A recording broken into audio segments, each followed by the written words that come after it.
Yes, good evening, good afternoon, good morning. Welcome back to Football Heritage TV. It's the Spurs review. At the moment, it's myself, it's Chris, and it's Flower, otherwise known as James, otherwise known as Matisse Tell's favourite supporter. And Lubo will be joining us in a bit. And even Danny Kiriakou has threatened that he's coming on, but that's a little bit like the who was that guy we tried to sign for about 95 seasons and didn't get him? Leandro Damião. Yeah. Leandro Damião. That is Danny Kiriakou. He might turn up, he might not. He's got the link. Who knows? He'll turn up with some really bad opinion about something and we'll all humour him. James, Chris, how are we doing, gentlemen? A lovely weekend for Tottenham Hotspur. How are we doing? Yeah, mate, I'm really well. How are you? Yeah, the tan's faded, so I'm a bit annoyed about that. But other than, I know Chris was just like, it's gone. Other than that, I'm good. Chris, you well? Yeah, I'm fine, mate. I mean, we're doing all right, aren't we? Football's going relatively well, so yeah, I'm happy. Yeah, it's strange. It's like today could have gone one or two ways, right? It's the whole away game. We don't win before an international break. But here we are. We're sitting third in the table. If I'm not wrong, we're 2 points off the top. We've lost one game in 11 under Thomas Frank. Should we end the show? It feels like everything's all right. I mean, I don't know what we need to discuss. How long before we get into but could we conversation? No, I'm not doing it. I've already seen people in the chat going, we're in a title race till we're not. I hate to break it to people. Title races don't happen in October. That's not what a title race is. And please, can everyone learn from 2 years ago when we were top after 10 games? Please don't. James, let me start with you. There was a bit of a mini meltdown the other day from certain Spurs people like yourself. The world was falling down. The sky, was falling. Hell was opening up. Spurs were the worst. Thomas Frank's the worst coach in the world. But one defeated 11. We are third in the table. Only, here you go, is one for you. Only Arsenal have conceded less goals than us. And only City and Arsenal have scored more. All is good, right, James? All is good. So, what are you saying? We're winning the league then? Is that what you're trying to say? We're in a title race. Yeah. No, look, for me, you have to be realistic. Yeah, you have to say we're coming in under Frank's coming in under an absolute car crash. For me, I thought we brought 4 good players in, but it just goes to show how far behind we actually was. I think we needed 6 or 7. So, look, I think he's doing a good job. The football's not exciting, but I'm hoping that comes. And he does keep saying, doesn't he? We're building a process. It's a mentality first. So, look, it is what it is. I think this season, even though it's been fairly smooth at the start, I think that it's going to be a lot of ups and downs when we get to sort of Christmas. I think November is horrific for us. So there could be a bit of a bad month, November. But look, we're going to have to put up and sort of build from that and get to January. I think that's our main thing. If we could get to January, for me, and be 6th, 7th, there or thereabouts, I then focus all the attention onto the kids and see where we can end up. By the kids, do you mean Joe Lewis's children? Is that who we're referring to? The 65-year-olds. Oh, right. The OAP kids. Yeah, I mean, it's strange, isn't it, Chris? Because, I see a lot of people saying things like, oh, well, we've had it easy. And I'm like, well, we've played Brighton away, Man City away. Leeds have not lost at home for 14 months. We never win at West Ham. I think we've had a very tricky away run, Chris, and we've got the best away form in the league. What do you make of the start? 7 games plus the cups. What are you making of it? No, I think we could have had trickier fixtures for sure, but I'm really happy. I mean, I don't know what people are expecting if anyone's unhappy with what we're doing at the moment, because I expect what we've seen largely, which is a pretty inconsistent team that isn't fluid. The relationships haven't been built going forward. He's been unlucky with coming in for Kulu and then Maddison getting injured as well. Mm-hmm.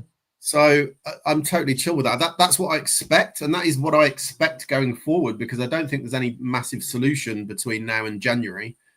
So I'm totally fine with that. I'm totally fine that our attack isn't clicking. It's a borderline miracle that we've scored the many goals as we have, but it probably also speaks to his coaching in terms of, if you're not going to be fluid in open play, like we did score 2 yesterday, but then strengthen everything else, right? The set pieces and all that kind of stuff. So he's done exactly. Let me summarize it like this. Are we where I want us to be ultimately? No, I don't think we're playing that kind of football. But are we where I expected to be at this stage? I think we're ahead for me. I expected us to kind of be top half. What we have been inconsistent a little bit, but I probably expected us to beat Bournemouth, but I didn't expect us to beat City. So it's all a bit, it's work in progress, isn't it? So the people expecting. How dare you have a balanced view? How dare you? You come onto YouTube and you don't say anything controversial or silly. I'm surprised you keep asking me back, to be honest. I know, it's unbelievable, all this sensible conversation. Look, James, it's interesting, isn't it? Because still what I see now is you get a lot of people that are going, yeah, listen, good. We couldn't have asked for more. We're third in the table. We've just won. We're going into an international break. We're defending well. We're scoring goals. And then you get the people going, oh, yeah, but the football's tripe. The football's rubbish. Is the football that bad? I mean, like, I'm not watching anyone else in the league at the moment and going, oh, my God, you're a million miles better than where we are. So what's going on? Are we that bad? No. Look, it's definitely not free-flowing, is it? I think we could be fair to say it's definitely not free-flowing. But I think the way I look at it is, I think I'm more annoyed at the players than I am actual Frank, because I don't think that Frank can do much. Like, I'm so annoyed with the striker, the Cam. Well, not now, but there was no Cam, and then obviously playing Simmons left wing, or if he was playing. So for me, I said it last time. It's all well and good blaming Frank, but when you're starting with 9 men, like what do you want for me? But they really aren't for me. But then, yeah, I don't know what else we can expect from him. I just think people need to lay off of him a little bit and actually see where the ride goes before moaning about getting out of the destination. But everyone wants to moan now, regardless of where we're going to finish. It doesn't make sense. So he's building it in a sensible way, right? Because the people who are going on about style of play, you don't put style of play before building the foundations and making yourself hard to beat. That's the wrong way around. It takes time. So just get off his back. Didn't Ange try to enforce a style of play when we had no quick centre-back? Not that I think his style of play worked, but he tried to imply a style of play before anything else, and look how that ended. I mean, yeah, okay, people can say trophy, unbelievable night, best night ever, but the 22 defeats shows you that you may have a style of play, but whoever you've brought in can't play that style of play. I think we're seeing now that managers that do that, and I've always called out this notion that plan B is doing plan A better is just really poor management. But I think we're seeing now with the likes of Ange and Amorim, look, it might work in certain leagues at certain times. But if you're just in every scenario going to say, I'm going to stick to this no matter what, when it's not working week in, week out, that's just a bad manager, isn't it? For me. Yeah, I mean, absolutely. Somebody said to me earlier, what they like is that Frank actually identifies what the opposition are going to do and matches it up. Like even with about 15 minutes to go in the Leeds game, and we'll talk about the Leeds game properly in a minute, but people going, oh my God, he's brought on Danso. Oh, why is he taking off Simmons? I think Frank realizes that there's a shelf life to what we can do attacking wise, and that you need to grind out games. I've got no problem with that. And yes, James, I suppose the problem with that, right, is if you bring on Danso and go to 3 at the back for the last 10 minutes and then you don't win, obviously the manager has to live and die by that decision. But he did win. He did see it out, and Leeds were chucking a lot of crosses in. So I don't want to talk about the Leeds game per se, but it's one of the good things about him, right, is that he realizes, right, we're under the cosh a little bit. Legs are getting tired. Let's Let's try and grind out wins. And James, we have not conceded a goal in the last 15 minutes of any game this season. The only club in the country to have not conceded a goal in the last 15 minutes. I mean, again, it's people like that will moan that he didn't make subs if he didn't make any subs. Do you know what I mean? It's like, well, you can see he was under the cosh. Why not bring a centre back on? Or you can see blah blah blah. Why not do X, Y, Z? Look, and look, it's all justified because when he does make those subs, I'm pretty sure we're all going to have that conversation. Say, look, Frank got it wrong. Like he done that and he got it wrong. But at the same time, if it works, how many games have you played? 7, 8 in the Prem so far? 7 league games. 7. So it's worked in 5 of those, 6 of those games. Like I'm not fussed. As long as it keeps working, if it works 4 or 5 times out of 6, then it's worth doing it, isn't it? At the end of the day, you've got to play the hand that you're dealt. And he's got 2 attackers that are well freestanders. So yeah, I would rather a manager that looked at his hand, looked at the cards he had, and played the way you have to play sometimes. If we're 1-0 up or whatever, and you've got buckets of talent on the bench, and you turn around and he picks, no, we'll have Danso over someone that's going to keep the ball moving or keep possession or just keep the pressure off, then yeah, that's a different conversation. But when you look at the bench now, what do you want him to do? Yeah, but I think this is an interesting one. And before we get onto the game as a whole, I mean, Chris, that is the key thing for me is the players that we're having to bring on, like Johnson and like Richarlison, these are not top players.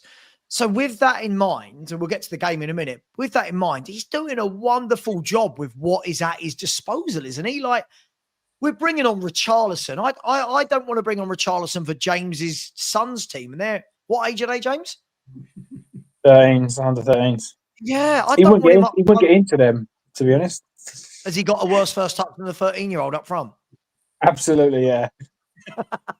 Absolutely, that's not even a joke. Like, that's genuine.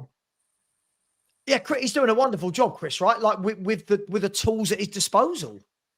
Yeah. I mean, yeah, you're both right. We haven't got the greatest. We don't even have the greatest first 11, right? So we're clearly woefully short in a couple of areas. And James said we're playing with 9. I'm going to press him on that in a minute. Yeah, fair enough comment, really.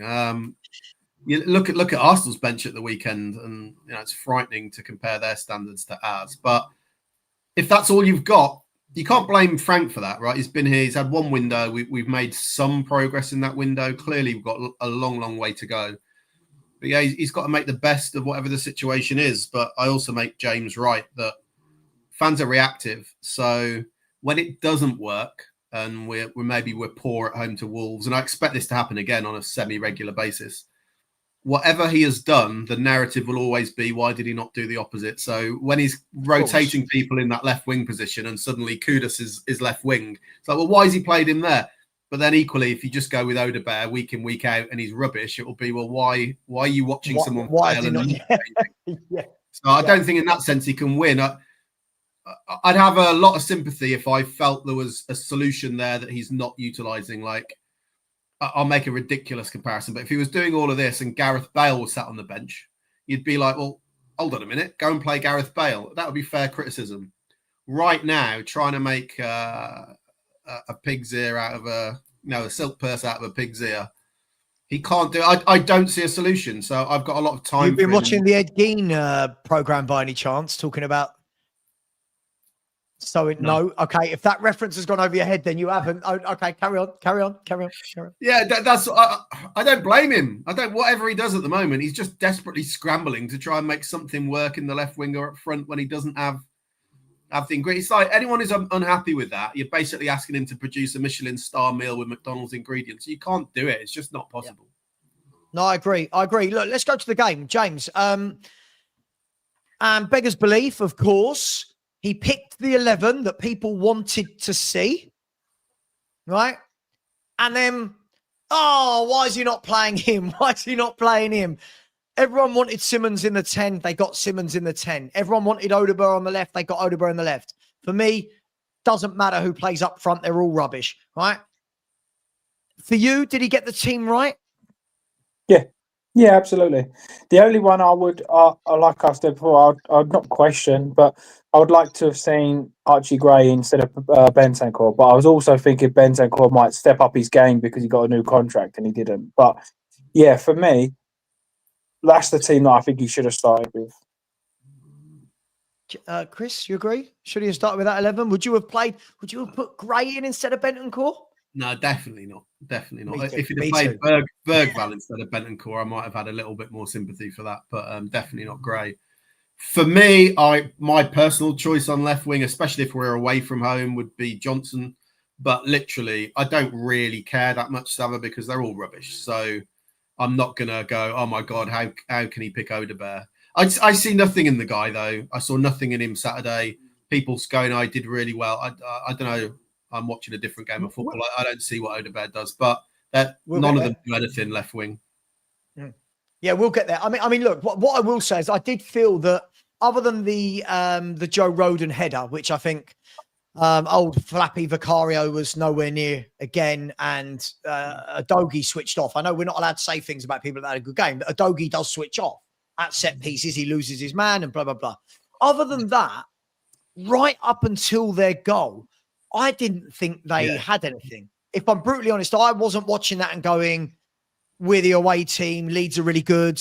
I thought they worked hard, Leeds, but I actually thought we were the better team, James. And you started to see Kudus and Xavi started to thread some really nice through balls into those dangerous channels. I thought we were decent without being amazing. I thought we were good.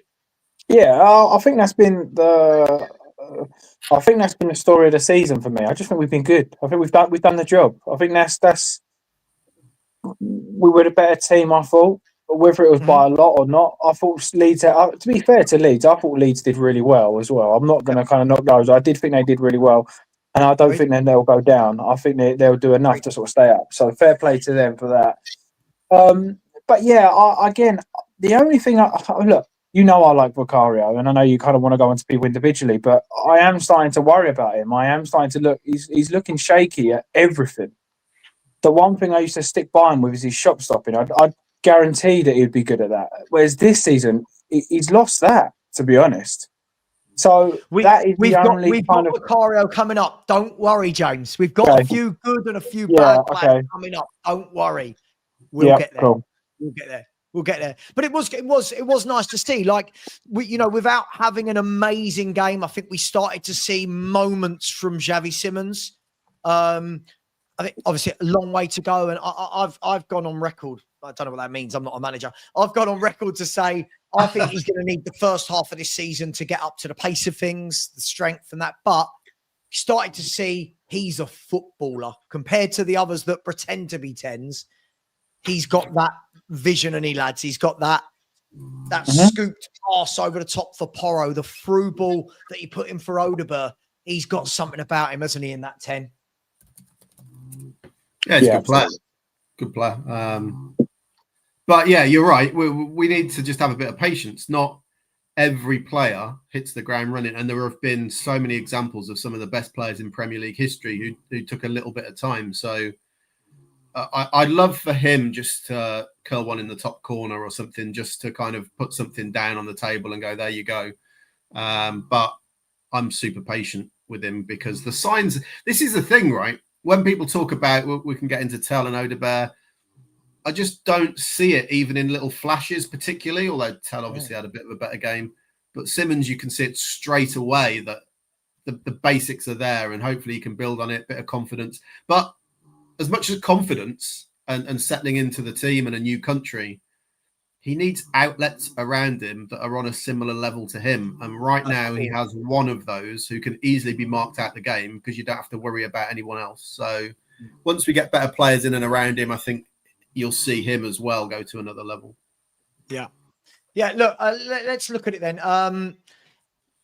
We'll talk in a broader way about Tell in a little bit, but in terms of the goal, really Kudus doing what Kudus does, picking up the ball, driving forward, lays him in. And I'll be honest, I don't mind admitting, James, I was like, oh, this is Tell, nothing's going to happen. To be fair to him, shifted out his feet, got the shot away. Yes, took a deflection, but hey, how many goals to strikers score that take a deflection? everyone's talking about deflections as though they're the worst thing in the world. That's the best thing in the world. Take a shot. You don't know what will happen. Fair play to him. Put it in the back of the net. And there was almost like a relief that you saw over him, right, James? He looked very relieved. Yeah, absolutely. Yeah, I thought that move was good. To be fair, I think he did the right thing. It was nice to see him actually take that touch and actually think, right, I'm going to hit it. And I do think naturally after that, look, we're comparing him to Richarlison. For me, his movement was fantastic in comparison to Richarlison. So.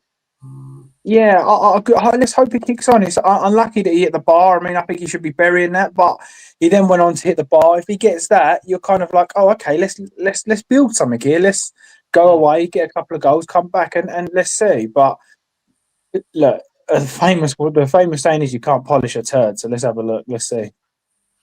Yeah, I mean, Chris, it was a good start though, right? Like, we'll talk, as I said, we'll talk about the players individually. Oh, sorry. No. You're good. It was a good start, right? And I felt after that we were going to score again. I felt that we started to open them up a little bit, and Udogie was getting into some really good positions. So was Kudus, and then the sucker punch out of nowhere. Yeah. And again, I feel like we've only conceded 5 goals, by the way, in the league. And I feel like all of them have been mistakes. I don't feel like anyone scored a great... I'm trying to think, right? Bournemouth, I think, was a deflected goal. Romero. You had the corner against Wolves, which we didn't deal with.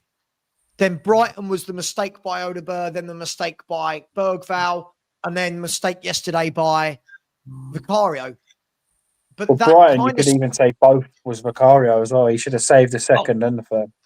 Oh, we're getting to him. We're getting to this guy. Yeah, I've been right about this guy for 2 years. I want apologies from Lubo when he turns up. But Chris, that goal kind of killed all the momentum, didn't it? They scored that goal from nothing, and then they just kind of started to get on the ball a bit more for the last 10 minutes of that first half. I don't know whether to be concerned or encouraged by that in a way, because look, momentum swings happen in every game of football, right? So and goals do that. So they equalised, and they were, let's be honest, completely dominant for the rest of that first half. Then, barring Tell hitting the bar right at the end, but basically they were really dominant. In a sense, my default would be, that should be of concern. But are we more resilient now that we can actually deal with those swings in momentum? I don't know, but.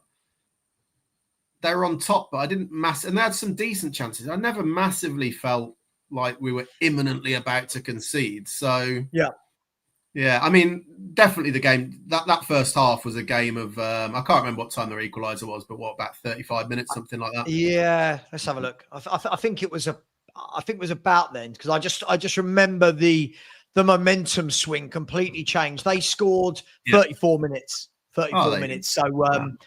But you're right. It's completely different. The first, I thought we were completely in control up until that point, and then we were completely backs against the wall pretty much for the last 10. But sometimes you got to do that. You just got to get through to half time, right? So I've got no huge issue with that. I thought we did it. The goal was poor, but after that, ride the storm. You've got to do it sometimes, and we did it fine. Yeah, we did. Welcome, Dan. How you doing, mate? You all right? You all right, mate? All things good yourself? Yeah, good. Where you been? I haven't seen you for ages. I ain't been well over the past few weeks, mate, and hopefully by the end of this next week, I'll be able to start going online a bit more again. Apart from that, all good. Feeling a bit better now? Mm-hmm. Good. Well, Spurs are third, so you've got to feel somewhat good. Look, so we get in at half time. It's 1-1, and Spurs, what's going to happen? We're away from home. Came out the second half. And I thought again, without doing anything amazing, I thought that we looked like on the transition that we were going to open them up. I thought Xavi Simons had a number of good balls again into the opponent's half. I thought Kudus was looking that every time he got the ball, he looked like he was going to absolutely murder Goodmanson, their left back. And then we grabbed the goal down. We grabbed the goal.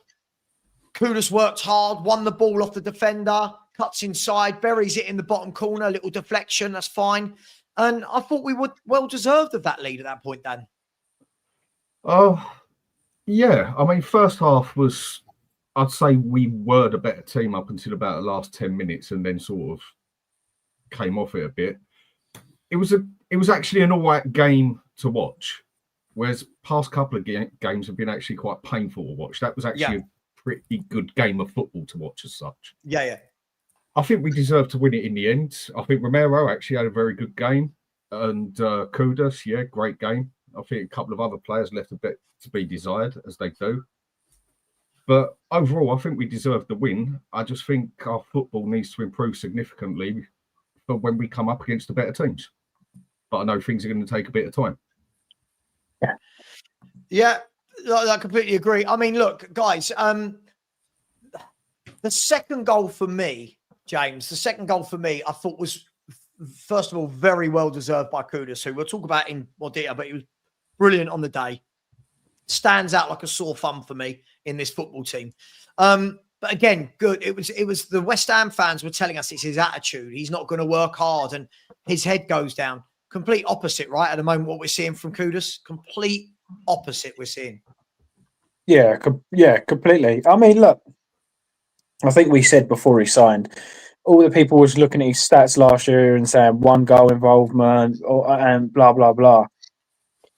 Yeah, that's all well and good if you've never seen the guy play. But the geezer, not only does he work hard, and he's obviously great at going forward, the dribbling, the nice bits. Mate, the geezer's solid. He's so strong. He's almost playing as like the hold-up striker out on wide. The way he gets the ball, holds it, he just don't lose it. He's so strong. And I think at the moment, if we didn't have that, we would be in trouble. Well, I generally do think that. I think his hold-up play is probably all the dribbles and all the nice stuff. I think I've been more impressed with his hold-up play than anything else. Yeah, I mean, Chris, he's bloody strong, isn't he? Like he's got the pace, he's got the skill, he's got the assists, he's now adding goals, but it is his work rate. He's bloody strong. What a difference he makes when he starts on the right to someone like Johnson who doesn't help out at the back.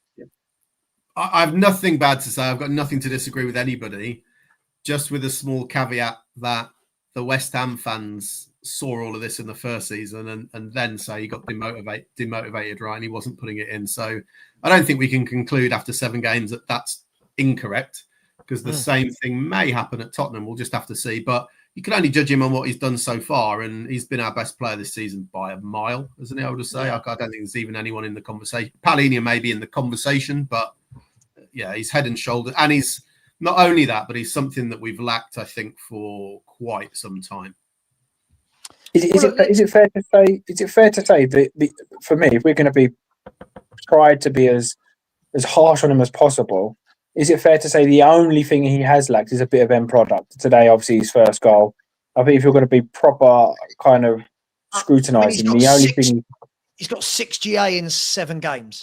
I mean, is that no end product? More goal scoring. Sorry, more goals. I think he could be better in front of goal. Assist wise, he's been doing. Yeah. For me, I think he could have a couple more goals. The only criticism I'm trying to find faults as well there. I'm not I think he. Yeah, my only criticism would be that at times he holds on to the ball too long, but I think that's perfectly understandable given our current lineup. So he gets it, looks up and thinks, "No, I'll keep it." Exactly. But wouldn't you guys? Yeah. If I'm Kudus, I'm looking up and going, how many people on this team, if I give the ball to, are going to get it back to me? I'm not looking at Tell and Richie up front and going, oh yeah, that's good. I'll play a 1-2. You know, all right, maybe now that we've got Xavi Simons inside, yeah, but I completely get it. Just quickly before we continue, Dan, let me do a couple of super chats. Big up to Marcus, who has called me racist. I think he's trying to spell racist, but doing a very bad job of it. You racist, because you hate Tell for his race. Yes, you're absolutely right. As I sit here and praise Kudus, who is also of the same colour as Tell, you are 100% correct. Marcus, please accept my sincere apologies for my racism. Pause. Thanks, Marcus. Really appreciate the super chat, my man. You've paid me for a spelling lesson Thank you. Big up Marcus, everybody. Marcus in the chat, everyone. Big up Ayudas. Said, give Kudus a break. Critique Johnson here longer. I've got nothing left to critique Johnson for. Everything I've critiqued him for still maintains to this day, my man. I think everyone is giving Kudus a break. He's our best player, in my opinion. And big up to Sean Michael, who says, big up, lads. Very jealous that Wolfie only has to experience Ange ball for 7 games. Thank God we got Frank. Well, Sean, thank you very much for the super chat. Listen, we don't know. I mean, Ange hasn't actually been sacked. That's for another show. He's not the Spurs manager anymore. But part of me feels sorry for Wolfie and co. The other half of me is like, I've got to say, Savva, I've got to call out, if anyone's got a couple of minutes free, to go and look at Wolfie's stream towards the end of the game when your super chat gets played in the background of Wolfie's stream. It's one of the funniest clips I've possibly ever seen. It's like comedy gold. oh, is this, hang on, would you like me to show everybody right now? Oh, if you've got it, that would be awesome. It's so funny. I mean, it might be the sort of thing that Savva's got prepared. It might not. What do you reckon? Do you reckon I might, let me see if I've got it prepared. Hang on. I've definitely downloaded it. So here we go. Are you referring to smiley face? Are you referring to that? It is a joy. So for anyone, watch this. And if you listen faintly, I don't know how loud it will be on this. If you listen faintly in the background, because there was a super chat to Wolfie,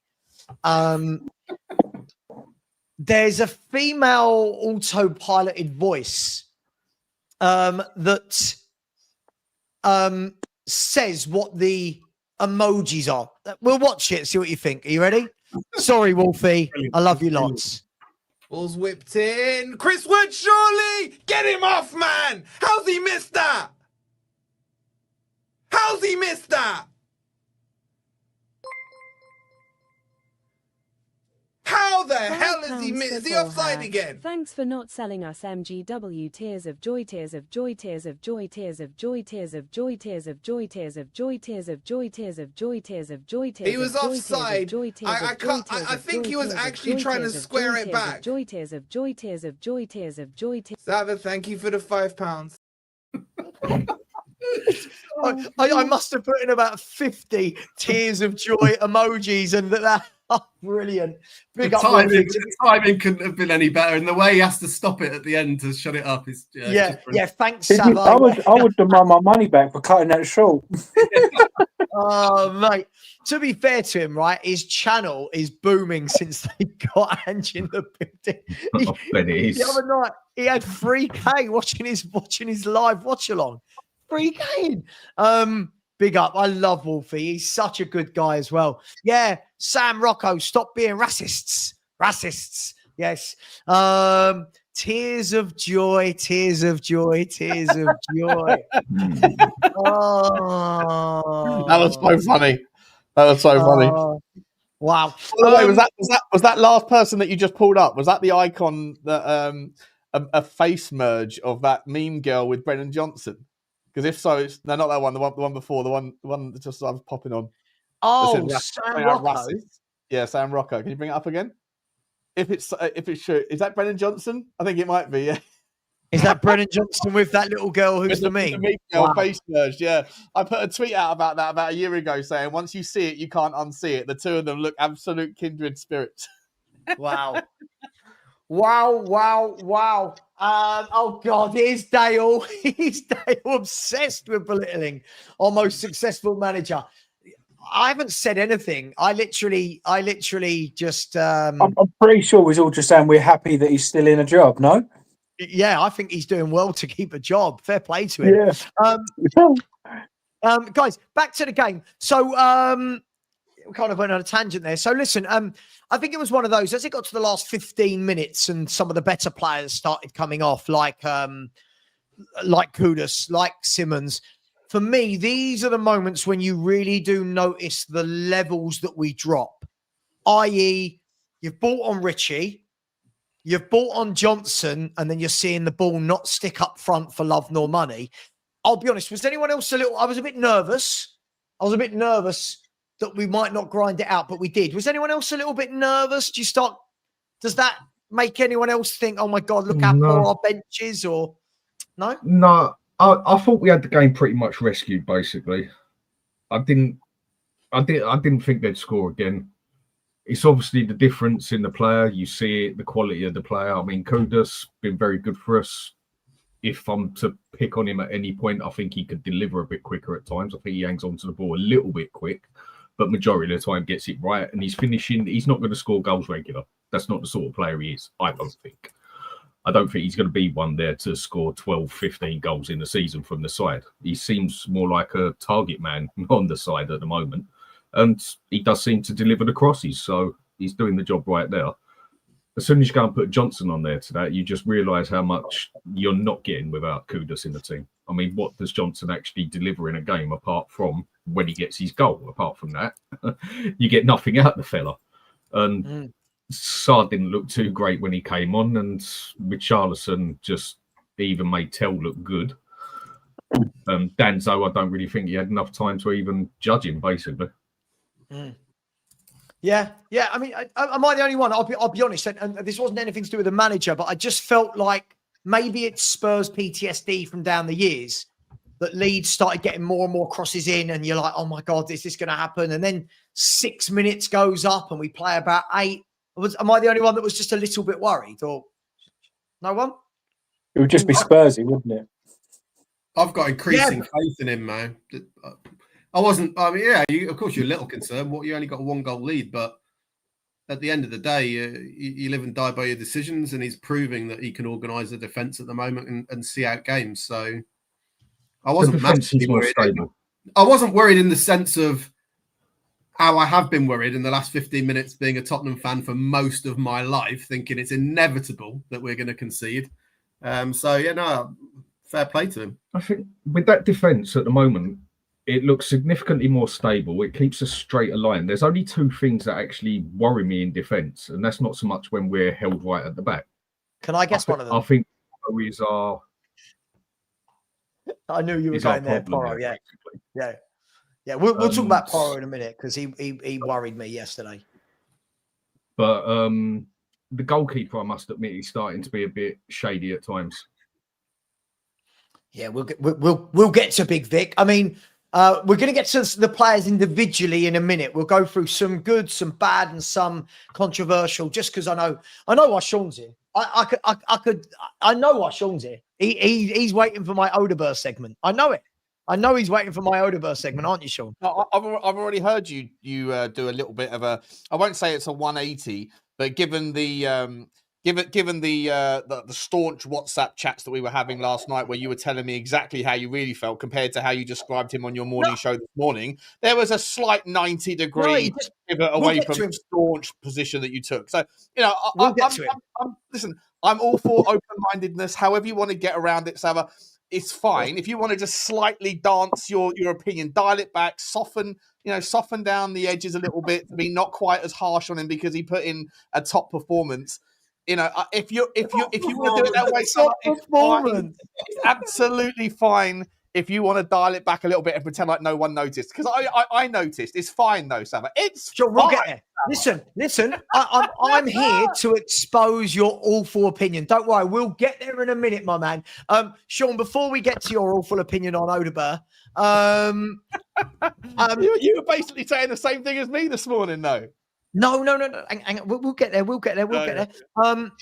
Everyone in the chat, hold your horses on Odeberg. We will get there. Sean, a deserved win yesterday for Spurs, would you say?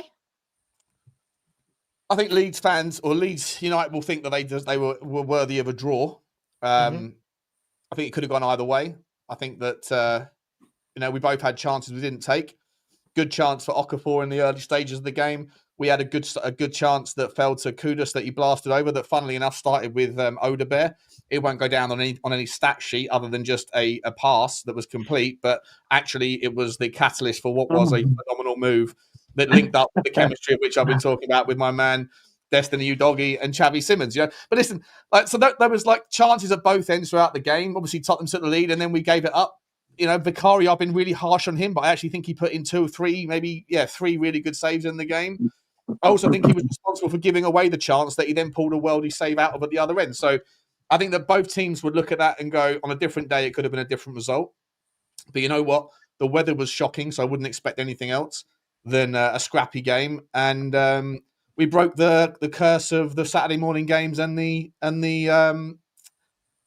game before the international break. So for me, I thought like it's just tick, tick, tick. I'm super excited, super happy because I think that the one thing that's clear, even though we've still got lots of movement to go with regards to our creativity, and even when we throw caution to the wind, we're now starting to expose ourselves a little bit on the back end. So there's lots of things to work on. But one thing that's a clear, straight line of progress is our mentality, and it's fantastic to see getting grinding out results when that game last season we would have lost. So was it a fully deserved win? No. But did we deserve to lose and get a smash and grab? Absolutely not. It was just one of those games that could have gone either way. And it came up, it's on Tottenham's side, on the day. So I'm really happy, mate. I'm really happy with the way that I think certain players in that team put their best shift in for a long time, if ever. There's still so much more to come, though. So it's a work in progress. But yeah, generally speaking, I'm really positive. So look, guys, let's move to a few individual players. Look, we got the win. We got the win in the end. We sat third, and we thought, okay, the worst we could finish the weekend, I think, was fourth. I think that was the worst we could finish the weekend was fourth, right? If Crystal Palace had won their game, they didn't. So we finished the weekend in third. All is good. All is happy. Let's critique some players for the good and the bad, because otherwise, what are we doing here? Let's start. I want to start with Vicario. I think Sean called it there. Listen, he makes some really good saves. I'm going to be honest, guys. Everything else about this man's goalkeeping, I feel he's going backwards. I feel as the rest of the team is getting stronger and better defensively, I think it's actually highlighting that he's, what's the word?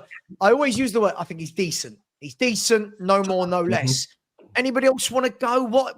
Vicario, he worries me, Dan. He worries me greatly. Look, when we first got him, I said to everyone, we got really good keeper there. And I'd watched him in Italy once or twice, knew I wanted to get him. And he's an all right keeper. He's a good keeper. Shot stopping doesn't leave a lot to be desired. One of the best in the Premier League, in my opinion. His reflex is extremely good. But being a goalkeeper now, you need to be more than that. Being a goalkeeper now, you need to be really nearly as good a player as a bloody defender. You need to be able to do things on the ball, basically. As a sweeper keeper, he's definitely not having it. I mean, when he's in control, when the ball comes into his box, he totally shuts up.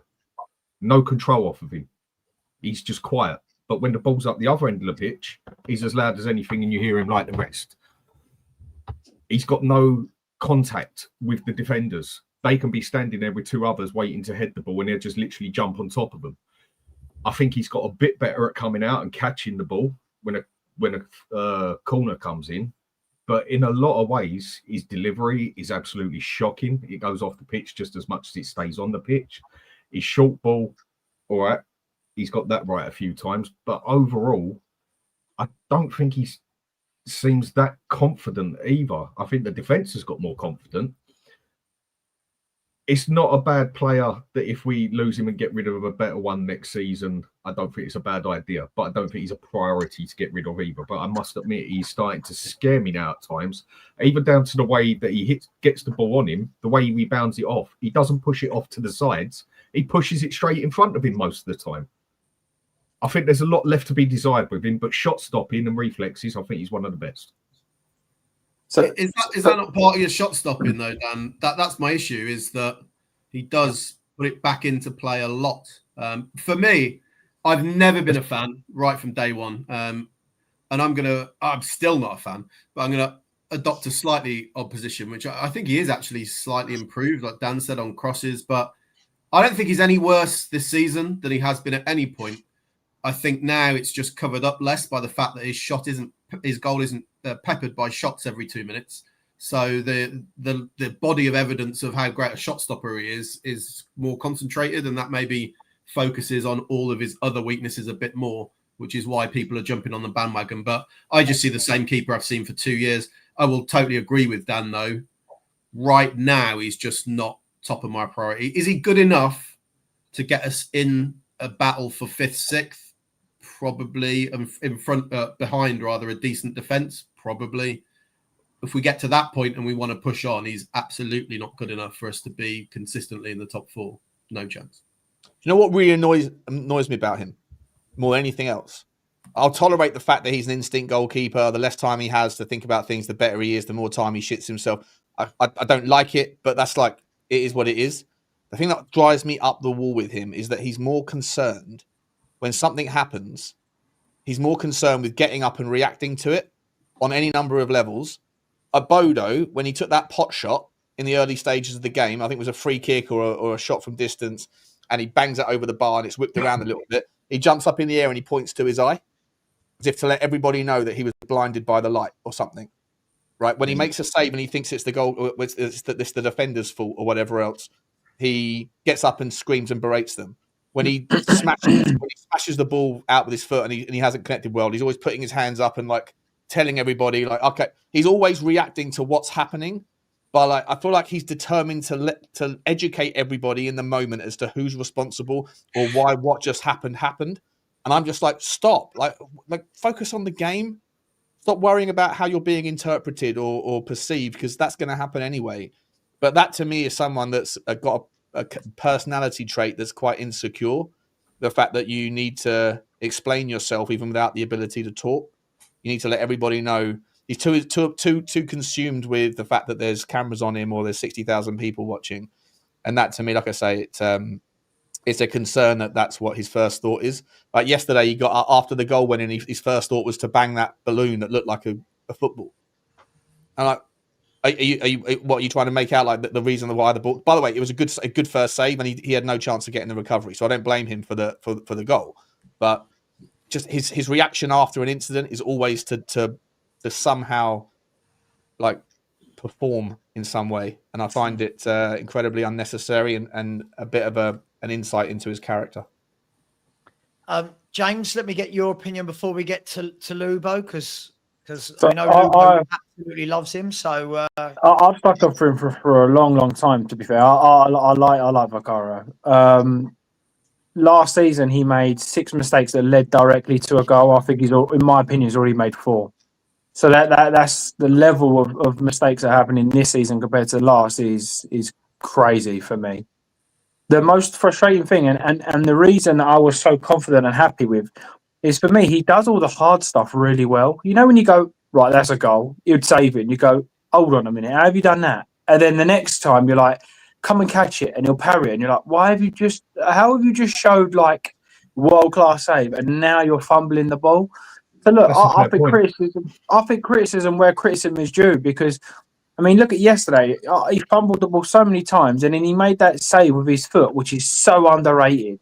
That save where he come out and spread his body, got his foot to it. I think that's so underrated. But you can't keep just sort of turning blind eyes to continuously mistakes. He is starting to make me worry. I was a big fan, and I'm like, okay, look, you're struggling here. Lubo, super quick, Sav. There's someone that Phil Coys saying, "Sorry, Sean, you don't blame him for the goal." Is there like a consensus on your channel that he was responsible? I haven't got there yet. I am fully going to get to there. I will. Yeah, I think he was at fault, but I'll get there in a minute. Okay. I don't know the fully consensus. I don't know. I'm giving everyone a Salva Vicario. Lubo, talk to me. You've started mentioning new goalkeepers in our WhatsApp group. What's happened? What happened to your boy? If it was Mike Mannion, then yes, I'd go and get him. Just Mike Mannion can replace Vicario. Off the top of my head, yes. Listen, you're not going to get Oblak. And Mannion. I like the way Lubo set his sights right up there. The world's best goalkeepers. I love this. This is what I like. Costa would do the job from what's it? Porto. Yeah, from Porto. And I don't think he's out of our reach. And if you watch him as a goalkeeper, he's a significantly better all-round goalkeeper. This is the debate I had with you and James about a month and a half ago when you two kept telling me how great he is. And I kept telling you he's an excellent shot stopper. But when it comes out to catching the ball, when it comes out to punching the ball, when it comes out to making decisions, this and that, when it comes to his delivery and that, it leaves a lot to be desired. And he's now getting the bad habit of every time he does save the ball, or a majority, He doesn't parry it off to the left or right. And I understand you can't do that every time, but as a goalkeeper, that is one of the first things you're taught to do. With whatever part of your body or hand you can, you parry it off to the side at least, not just rebound it in front of you. And he's been doing that a fair bit lately as well. As an overall modern day sweeper keeper, what a keeper has to be, he leaves a lot to be desired. If you want to take him back 15 years as like, say, how Peter Cech used to have to play, I think he'd have a much better job on him staying on his goal line. But goalkeepers don't do that anymore. I think this whole thing down about footballing goalkeepers, I think, will die in the next 2 or 3 years. There are so many goals conceded and near goals conceded by keepers playing out from the back and defenders being put under pressure. A lot of teams are high pressing now, and there are a lot of problems. And I think this is all bullshit. The goalkeeper is the worst out of the 11 players with his feet. So why put a goalkeeper under that much pressure? Oh, I don't know. Because that's the way football is these days, Ian. Players in our 11 with their feet as well, Lubo. Don't worry about that. Well, It's I about modern day, would Ian. rather It's about Vicario up front, to be fair. There's more technique in Vicario than there is with Charlison. It's about adapting to modern day football, and if you can't adapt to it, then that's your problem, nobody else's. Well, like you would say to a manager, if that manager cannot adapt to the modern day style of football, then you want a different manager who can adapt to the style of football. Like how we complained that Ange couldn't adapt his football.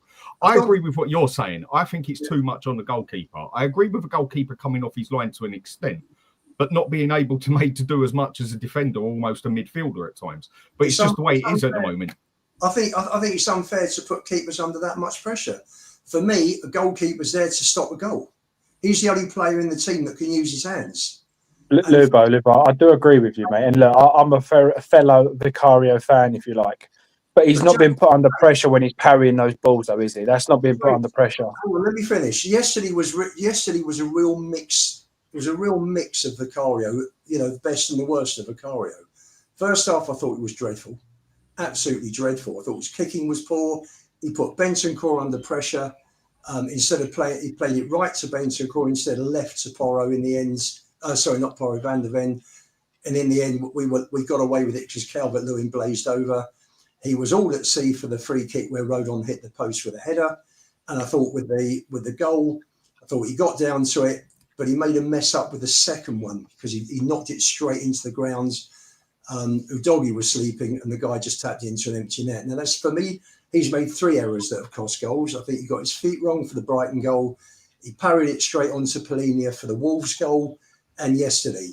But you know what? When it came to the crunch yesterday, he won us the points with that save with his feet and the save from was it Pirro in the last few minutes? Where he got down brilliantly. That was a great reaction save, and that won us the game.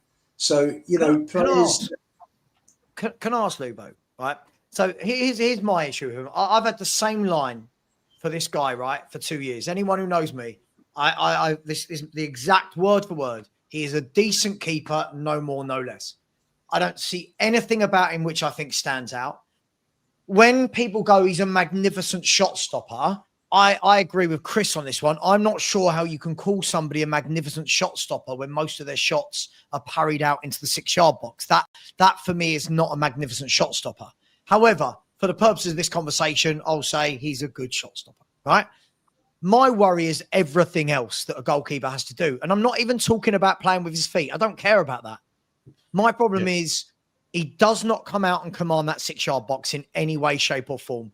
Free kicks, corners, as good as we've been at them, I think we now look better at them with Van der Ven and Romero and Bentancur back there helping out and Paulinho. But him as a goalkeeper, he does not take pressure off his defenders. Now, I watched the last 5 minutes of the Everton game, right? And this is a keeper that I don't think Pickford is amazing, by the way, but Pickford was coming out from corners and going, mine, bang, going through everyone. Go through everyone, take the ball. Sam Johnson did it for Wolves last week when we were putting balls into the box. Sam Johnson would come out, bang, clear it. I don't see Vicario ever do this. I feel like he's a bit weak and a bit flappy. The cross that came in for Joe Rodon's header, I blame 2 players for that. One was Vicario, one was Udogie. Udogie was ball watching, but Vicario was flapping. And that's a big thing for me. So if as a keeper, you're not coming out and commanding your 6-yard box from corners and set pieces, and you're not good with your feet and you're parrying into the 6-yard box, for me, that makes you a decent keeper, but that you're not having that guy in goal if you've got real aspirations for me. You don't. I can't think of a team that have won a big trophy. You watch the chat will prove me wrong here. I can't think of a team that have won a massive trophy with a goalkeeper as mediocre as this. We had that discussion last week, didn't we? Yeah. You have to go back to Kasper Schmeichel maybe with Leicester, but I actually rate Kasper Schmeichel. I rate Kasper Schmeichel. And then before that, he had command of his area, though, didn't he, Sean? Yeah. He had command of his area. Every modern day keeper and old school keeper, a good one, always had command of their box. With Vicario, you can hear him screaming when the ball's up the other end of the pitch and you can see it clear as day. As soon as it gets in the box, he shuts up shop. He's got no control whatsoever, and he never did. Even old goal line goalkeepers had command of the box.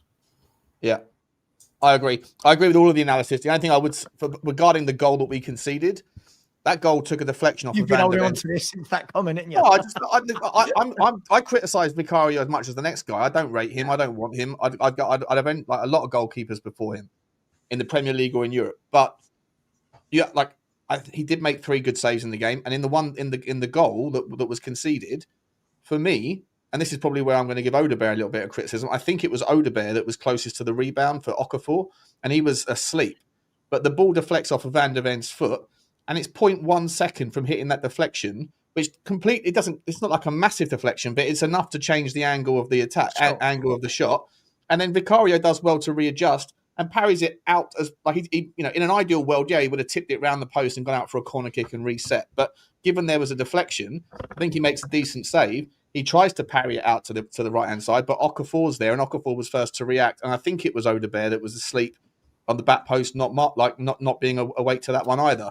I don't think he has much of a chance. So as much as I think that the header that hit the post in the first couple of minutes, shocking at positional play, absolutely shocking. His kicking was absolutely atrocious. I agree with everything everyone says on the critical side, but with regards to his shot stopping yesterday, he did keep us in the game towards the end.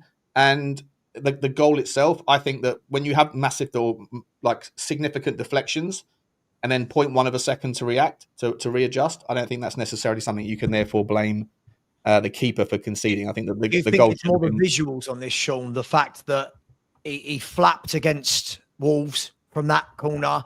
I agree with you on all those things. Against Brighton, the one that went through him. Look, I don't think I'm ever going to change my stance on him. I think, what is he, 28 years of age now? For me, he's just decent.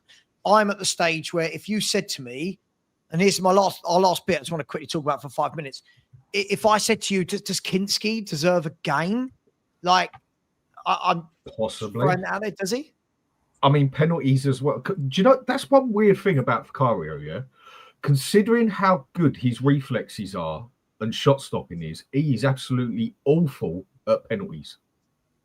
Yeah, I would have thought actually with his reflexes and that, I thought penalties would actually be a stronger part for him. I think he's one of the worst penalty takers I've seen. He moves before the penalties hit. He gives because if you go back to the PSG penalty shootout, I think all but one penalty he dived the wrong way for, and the one that he dived the right way for was the one that was missed, but only because it was sent wide or sent over or whatever. I forget the specific. He must give something away in just before the ball's hit, which makes smart penalty takers readjust or work it or whatever. Because he never guesses right direction ever. Away a keeper, this is purely opinionated, but the way I would have my penalties sorted out is I would have already watched the players several times before and that, taking their penalties and taking it down on how they take their penalties on average, basically, and make my decision where I'm going to go before he even touches the ball. Same as they say, when you take the penalty, make your mind up, don't change your mind when you do it. It doesn't even, whereas others, they rely more on reflexes as such. Again, it's each their own, but it don't even seem to go the right way most of the time. Penalties, he's not good. But there's a skill there, though, Dan, isn't there? I think keepers have a free ride at penalty shootouts, for example. They say it's all a lottery, and I don't think it is. There's a reason why certain keepers consistently save a higher percentage of penalties. I imagine he does do his research, or not him, but someone in the club will do the research. The same as Pickford, right? You see it on his water bottle. I'm sure someone's told Vicario, but it's irrelevant if you dive so early because they're putting 80% of their penalties to the left. If you dive so early, they're just going to go, right, I'll just roll it to the other side then. And I think that's kind of what's happening. I must tell you, those 4 penalties that PSG scored were bloody good penalties. You know, it's, I don't know how, it's like, I remember that when Germany beat us in Euro 96 in the semis, they beat us on penalties at 5-4, and every penalty was brilliantly struck. Yeah, but that's no defence for the keeper, is it? If you're going the other way, it's irrelevant, really. Well, listen, if someone's going to smash a ball at God knows what mile an hour, you're just going to get but if he's going a hand to it and then it goes in because it's a great penalty, you go great effort to save it. If you dive in the other way, you can't go brilliant bit of goalkeeping, can you? It's like, if you get a chance to watch those penalties again, they were really well struck penalties. He saved, but at least go the right way. He saved the right way, isn't it? Entire career in league between Empoli and Tottenham, saved 3 in his entire career, and 2 of them missed the goal. So he saved 1. He saved 1. Just a quick yes or no, because I don't want to spend too long on the goalkeeper situation. Would anyone be? I don't think this will happen. By the way, it's very rare that managers drop their number 1. It's very rare, right? They are the most undroppable, so to speak. Would anyone like to see Kinski given a run? Yeah, I don't mind. Yeah, I thought he did a brilliant save against superb Doncaster, wasn't it? I think he absolutely sensational save against Doncaster. Yeah, and he's good with his feet. Just saying. Well, I know Ruben doesn't think that's important, but apparently he's good with his feet. And I remember when he made his debut, when I was in the stadium, all the people around us, we would go, "Oh, go on, Tony, big Tony Kinski," because every time he got the ball, he was doing this flashy outside of the right foot, and we were like, "Flick up." Do you remember? It was like he's some bloke from the YouTube chat. Go on, Tone. Big Tony Kinski outside of the boot, slices down into the channel. It was absolutely phenomenal. And then from the next game onwards, didn't see any of that, and all we saw was a shaky guy. And then it all went tits up against Arsenal, didn't he? When he shit himself and like a couple of goals winning at the Emirates. But yeah, apparently he's very good with his feet. But the only time I've ever seen him being really good with his feet was in his debut. I haven't seen enough of him to really judge him properly. He's looked all right when he's played. I don't think he's looked good. I don't think he's looked bad. I think he's looked all right, but I can't really judge him 100% fairly because I haven't seen him play 10, 15 games on the trot.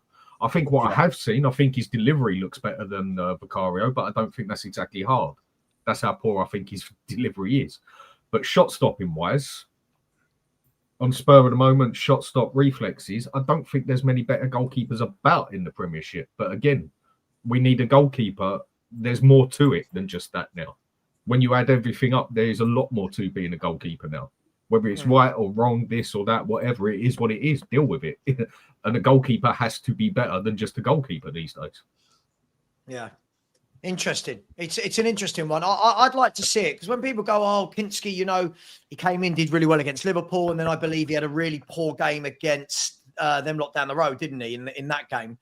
And I remember at the time Lubo telling me categorically, if that had been Vicario, he saves them.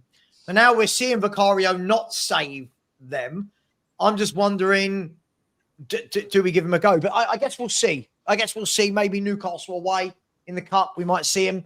We'll see what happens. But guys, let's move on to another player. I want to talk about a player who I think has been absolutely phenomenal this season. We'll do a bit of good, bad, and ugly here. Paulinho again. He's got the most tackles in the Premier League. I summed him up earlier and just said the biggest compliment I can give this guy is I'm never worried about him, and he does exactly what he says on the tin. Every game, he is Mr. Consistent. I know what he's going to do. I know where he's going to be. He's putting out fires. He's putting in tackles. Just how big a player has he turned into? Let me start with you, Lubo. Just how big a player has he turned into? And is he now undisputedly our best midfielder? Oh, he's our best number. Oh, listen, we've only got one number 6, but he's doing the job brilliantly. He does all, you know, he's the unsung hero. He does all the, how can I put it, all the dirty work. Nothing flash. Goes about his business, gets his tackles in, gets his interceptions in, gets the ball, wins it, gives it. And that's what you want from a destroying number 6. You know, he knows there are better players than him in terms of moving the ball and being creative. But as far as doing what he does, he's one of the best in the business. And I think that's something that's, you know, you look at it, we've played 11 games, we've let in 9 goals. You know, we're something like 0.8 per game conceding, including PSG. Last year, we would double that. Last year with Ange, we were averaging about 18 from 11. So you look at, and a lot of that is down to him. He's sat in front of the back four, he's sweeping up, he's doing brilliantly. You know, for me, Paulinho and Kudus are by a mile the best 2 players so far this season. They're head and shoulders above everyone else. Yeah. I mean, Sean, I think. this is. Oh, sorry, go on, Dan. Go on. Okay, I was just going to say, Ian, I can go with that. I think Paulinho has been probably even though he's only a loan, it looks like we are going to get him full time. I hope we do. Because in that position, you can have a couple of years on you because experience does help. I think he's been our signing of the season. I think we needed him more than anything else, basically, in that aspect. I think he's done brilliant for us. I'm not saying others haven't, but I think he's been our number one, personally. For what we desperately needed in there, someone who can actually take control of the moment, someone who can actually read the game, someone who's actually got a bit of man on them, basically, not a little boy running around the place. I think he's been our best signing overall. I mean, I don't disagree, Sean. We talked about this at the beginning of the summer. We both said this was our number one target for the number 6. He's just, I don't know about you. I just feel so much calmer knowing that he's there. I don't know about you. I don't panic now when teams are running centrally at us. I actually think, yeah, he's there. Are you there with that or something else? Yeah, look, I think he's a breath of fresh air. I love the fact that you don't notice him, but when you do, it's only for good things. But you're not supposed to notice the 6. Like a 6 is not supposed to capture the headlines, right? He's supposed to do his job, the unsung hero, just tidying things up. His positional sense is insane. His passing is better than people give it credit for. But even though, you know, even when you have people like Romero and things around him, he like people that make out like his inability to do so much more with the ball at his feet than other different style of defensive midfielders can do. You have at Tottenham in Romero the best passing centre back in the league, in my opinion, and you have a Van der Ven that can carry the ball forward when needed, and you have Pedro Porro, who's one of the most technical right backs, technical passes in the Premier League. Period. End of story. So you have additional options that can take that strain of the passing, even if you think that he's not as good as I do at passing. I think he's much better than what people give him credit for. And you know what the beautiful thing is as well is that I'll bring this into the Leeds game here. I was expecting him to have problems with his disciplinaries this year because he's the sort of guy that loves to tackle. He slides in, you know, he gets caught up in the fiery moments and all those sorts of things. He's only got 2 yellow cards, I believe, in the Premier League through 7 games, which sounds like, you know, still a lot, whatever, but it really isn't for 6s. A lot of other 6s out there. I think Caicedo's on 4 yellow cards already. I think Enzo's on 4 yellow cards. I think there's a lot of like 6s and defensive players out there that have got a lot more yellow cards than him, which is really good. And the only concern that I have is if you noticed against Leeds, I think he got unfairly done. I know he was super aggressive with that sliding tackle, but I actually think he got the ball. And then it was only because the ball, the Leeds dugout went mental that the game played on, and then the ref went back after the fact and gave me a yellow card, which he went mental about, right? But then in the second half, he does commit another foul. He's on his last warning. I'm sitting there thinking we need to take him off because we can't afford him to get sent off here. And he did go in and make a third sliding challenge and actually won the ball again, which was really brave of him, but a little bit. You know, you're kind of getting, you talked about squeaky bum time with regards to the last 15 minutes. I was getting squeaky bum time with regards to Paulinho getting sent off. You don't want him to miss the Aston Villa game. I was sort of screaming at the TV, you've got to get him off. But then I'm looking at the bench and thinking, well, what do you do? Right? Do you put Bentancur back in the 6? I hate Bentancur in the 6. I can't stand him in the 6. He's not a 6 for me. Archie Gray isn't a 6 for me. And in that, against that midfield, Longstaff and Statch, big fellas, 6'3", I think Statch is. Longstaff is 6'1", 6'2". Big guys, powerful bodies. You don't want to put Archie Gray in there, and you don't really want to have an 8 that's masquerading as the 6 either. So for the last half an hour of that game, I'm thinking if Polinia's like if he gets one of these tackles wrong here, especially given the elements, he'll get sent off today. We'll probably lose the game or at least draw the game, and then we miss him for the Aston Villa game, who again have got an absolutely monstrous midfield in people like John McGinn and that. You need someone like him in there. For me, he is a breath of fresh air. He's brilliant. He's everything we need. We just don't have another profile of player like him, and we need it. We need somebody else who can come in and share the workload, because there will be a moment in this season when he mistimes a couple of tackles, or he gets too many yellow cards, or he just gets tired. And then where do we go? We don't have anything like him in our squad. And if he goes down injured, we're back to square one with our midfield issues. Yeah, I mean, interesting enough, as soon as Pellegrini got booked yesterday, the Leeds guy got up like he hadn't been touched. Yeah. And that's and that was like a red ray to a ball. But I think the tackle you're talking about, Sean, was the one over by the touchline in the second half, where we all saw him coming in, and we thought, God, please God, he doesn't get this wrong. And he timed it beautifully and won the ball. And it was like, thank God for that, because if he hadn't timed it like that, he'd be off. He'd have gone. Yeah, look, Chris. I mean, Chris, is there anything different you want to add to Pellegrini, or can I move on to the next subject with you? It's up to you if you want to have your say on. Move on, mate. Move on. We'll move on. By the way, before we move on, there are nearly 700 of you in here and only 180 likes. If we get to 300 likes in the next 5 minutes, I'll give away 5 memberships. I can't say fairer than that. Let's smash the button. Come on, people. And please subscribe to everyone else that's on the channel, to the Hotspur Hood and Spurs 5 and to Spurs Talk Show. Chris, let's go from one to the other. Now, this is a player that's caught it. Again, we have loads of these players that are divisive, right? They have this kind of way of splitting the fan base. And Bentancur obviously is in the news this week because he was given a contract extension. And in true Spurs fashion, we got so many going, yes, great, yes. And the other half going, why? Why have we given this guy a contract? What do you make of the Bentancur contract renewal, Chris? Does it make sense from a retaining transfer fee perspective? Does it make sense because other than Paulinho, he is the only adult in midfield that we've got. The rest are all children. What do you make of this Bentancur situation? I have no issue with him being given a new contract. He's not my favourite player. Is he elite? No, but how are you going to build a squad? Like, he's not a disaster, is he? So I've no problem with keeping him. Really, for me, the bigger question is what happens next in terms of our ambition. So if we keep Bentancur, but then go and look at bringing in a Wharton or an Elliot Anderson or whoever, then that's fantastic. We're building a squad the right way. Bentancur just drops down the pecking order, maybe more on the bench than he is now. No issue with that whatsoever. If we're giving him a contract because we expect him to be our first choice for the next couple of seasons, that's a different scenario. And I don't think we're going to know now the answer to that, possibly till next summer, because January is always difficult. But we're in a situation where we don't have new owners as such, but we have a new team driving the ship, I guess.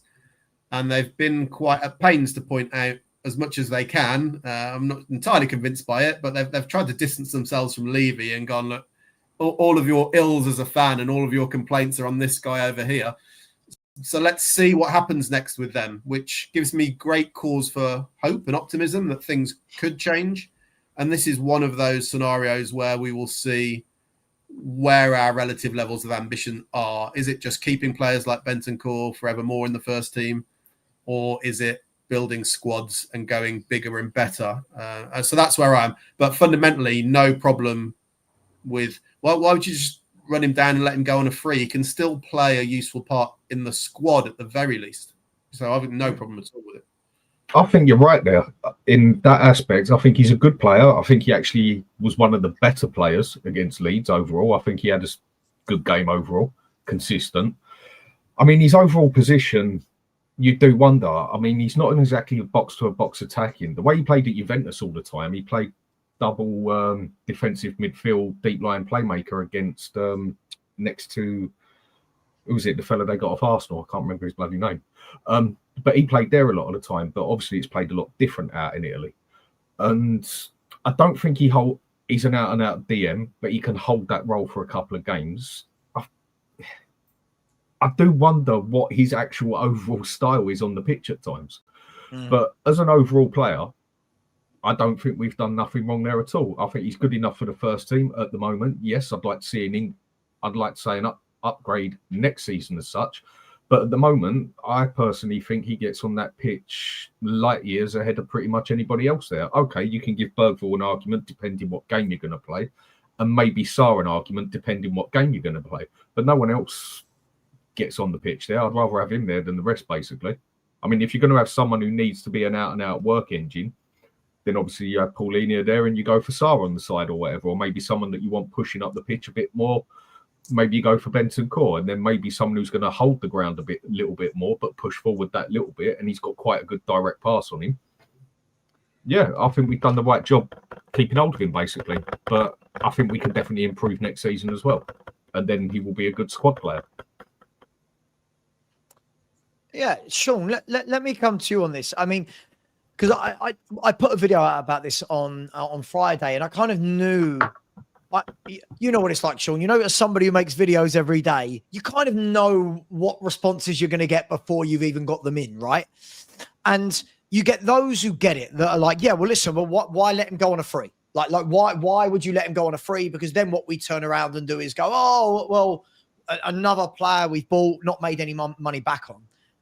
But I want to talk to you, Sean, about the point of view of not just retaining value, that other than Paulinho, who's not even our player, there's no experience in that midfield. So I kind of get it. I really do get it. I don't know if you feel the same or where you're at with this scenario. Yeah, look, I don't rate him. I think he can have very good games. When he's mobile, I thought he actually played well yesterday. I thought it was one of his better performances for me that I've seen from him. So I don't hate him. I don't want him out of the club, I'm not going to pick on him or anything. If he plays well, I'll give him the credit. I've got no agenda or anything against the guy. I just think he's too slow. His mobility is an issue. I think it's the same sort of conundrum with me as a Pierre-Emile Højbjerg. If you add some more mobility into those legs of his, if you get him to work a little bit faster, work his mind a little bit faster and more consistently, then I think there's a very good player in there. His passing range is very good. When he's on, he's great. But at times, I just think that too many times I think he loses concentration. Yes. He doesn't track runners very well. I don't like him off the ball at all. I don't rate him off the ball. I think when the other teams have the ball, especially in transition, I think he struggles to get back. Again, that's a mobility issue. He can't be faster than he is. But I think at times in the rest defense, I think he's awful at tracking players when the ball is in transition. I think he's shocking at it, and I don't think people pick up on that stuff enough in their analysis. But like I say, when he's on, he can be very good. And back before his injuries, before that double injury that he had, he was a really, really good player. But I think that those two injuries have maybe just taken a little bit of confidence out of him as well. Or something's changed since those injuries. I don't think he's got past them properly, even though enough time has now passed for those things to be in the background.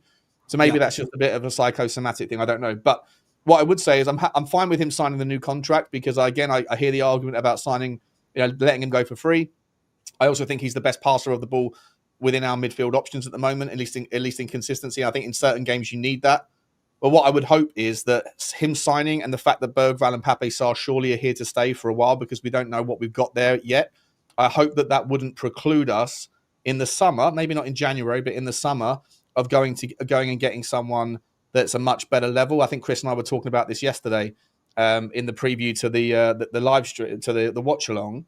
I think we both agree that there's not a huge amount of difference. There's different styles of eights there, but there's not a huge amount of difference between those three. And Archulgay, we don't know what we're going to get with yet. We don't know where he's going to land. But none of those three at the moment are top draw eights that are miles above anybody else. And so I would like Tottenham at some point, hopefully next summer, if they've got enough money, if the owners really do show ambition, to be able to go and get someone much better. And at that point, if you have to ask me for one of those three to be liquidated in the process, I would like it to be Bentancur personally. No, I think that's fair assessment. I mean, Lubo, one thing I will say to some balance here, not saying Sean wasn't balanced, by the way. What I will say is I thought Bentancur, first half I thought was a bit sloppy. Second half, though, what I think he does do is put out a lot of fires which do go unnoticed, which is it's not the glamorous bit of the job, but I think he does. But I think Sean is spot on. It's the mobility with him. It's like it's there as a footballer, but the mobility isn't helping him. But what do you make of it? Well, that's his problem. He's fine in away games. I think you put him in with Paulinho in an away game when you have less of the ball. It's fine. He helps. You know, he tied it up very nicely in midfield. First half, gave it to Kudus on to tell 1-0. He's good on the ball. He's good in tight situations. He can wriggle out of situations as well. Don't think he's ever recovered from the ACL. First half season when he joined with Kulu, thought he was absolutely superb. Started off well, got injured, hasn't been the same player since then. Give him a new contract, yes. He's got value. I'm sure he'll be worth a few quid if they sell him. He's Romero's big mate in the dressing room as well. For the future, we probably do need. For me, I'd like Elliot Anderson in. I think the boy's going to be absolutely superb, and that for me would be, you know, the main 8 next season. But he did get better yesterday as the second half went on. I thought he became more influential. He doesn't control the game. And if I can just give an example, Xavi Simons at Brighton, when he came on, he just ran that game, didn't he? He dominated it. I haven't seen Bentancur do that since before the ACL injury. So he's a good player. Listen, he's Uruguayan international. But if we do want to be competitive and challenge the top teams, then we do need an upgrade. Do you get why, though, yesterday, guys, before we move on to the next player, do you get why Bentancur and Paulinho was the I hate this saying. It used to be called a midfield, right? Now it's called a double pivot for some reason. Sorry if I'm showing my age. Is anyone surprised that it was those two picked for an away game against a tough midfield three? When you look at Longstaff, what was it? Longstaff, Ampadu, and Stack. Big, strong, powerful, physical guys. Anyone surprised that it was that two? No, because you at least got 2 men in midfield then. Not saying Bentancur's the hardest one out there, whatever. And Sean's right at what he said. He's had that problem his whole career where he basically has a blackout during the game, at least 2 of them for 10 seconds. He could literally stand there and the ball can roll past his feet and he just don't see it. It's like he almost has a blackout on the pitch. But you want 2 men on there. And we knew it was going to get a bit physical. We knew there was going to be a bit of pressure on us because Leeds ain't been no mugs. So I think they've been quite respectable. And so then you have a choice of either Sarr running about like a headless chicken, but not exactly a physical person. Bergville, far from physical. Gray is going to give you no physicality whatsoever.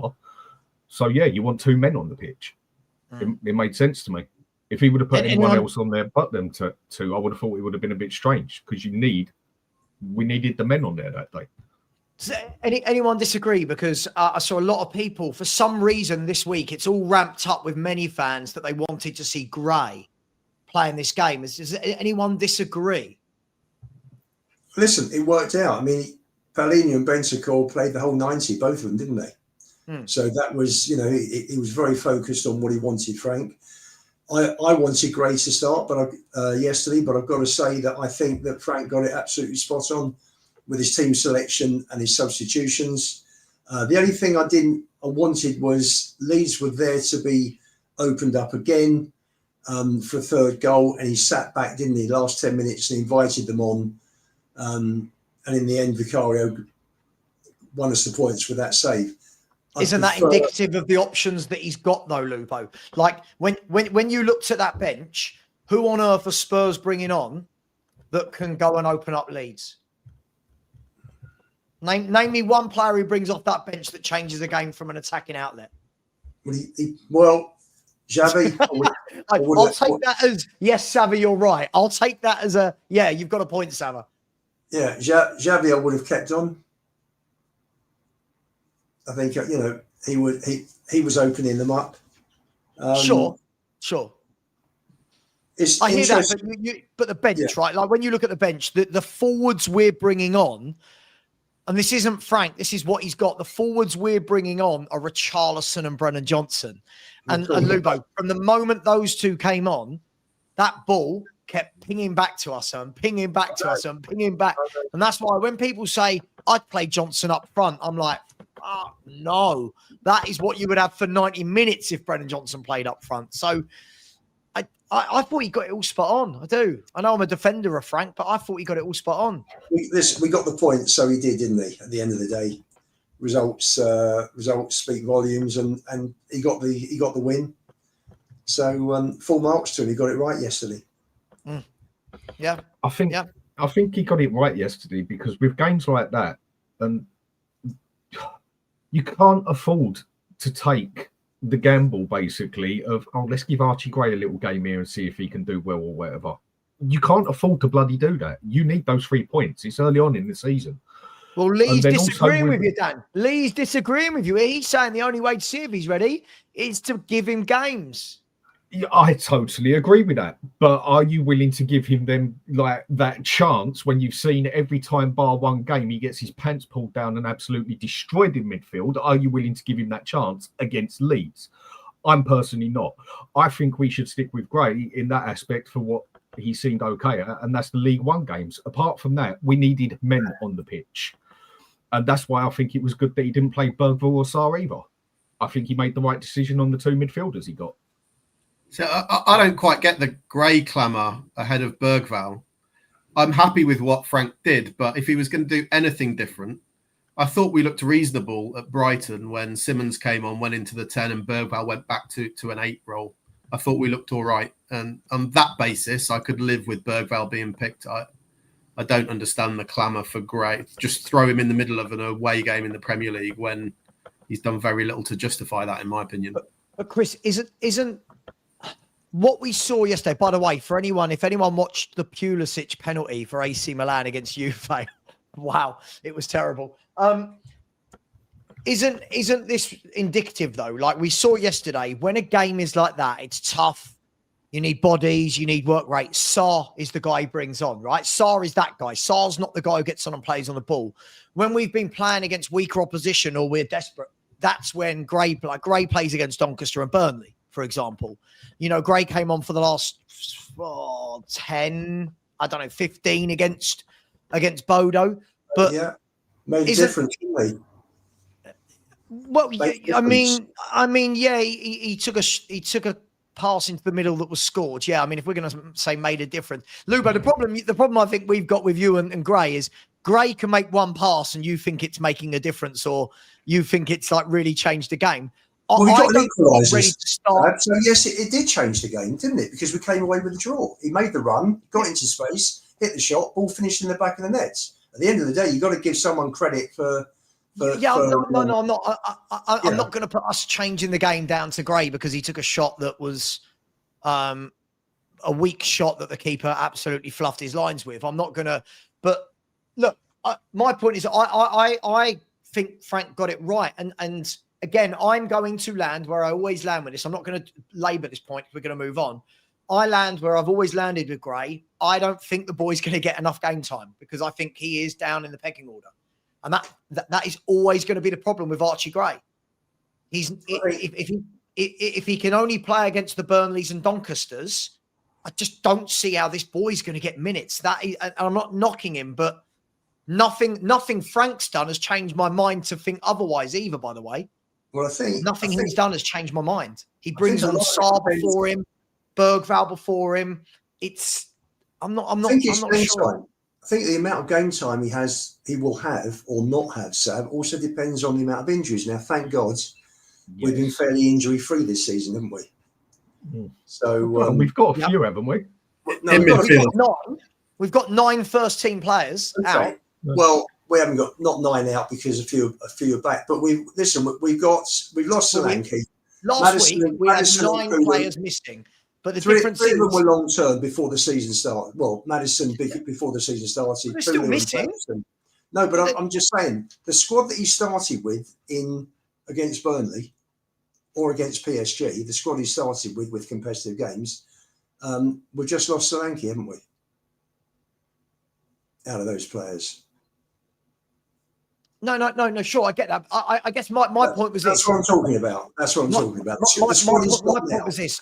I just don't know, and without this being a massive Archie Gray piece, I just don't know that him being here is developing him. I genuinely don't. Him getting 10 minutes every 3 or 4 weeks is not going to do it. But hey, we won't labour that point. Let's move to Kudus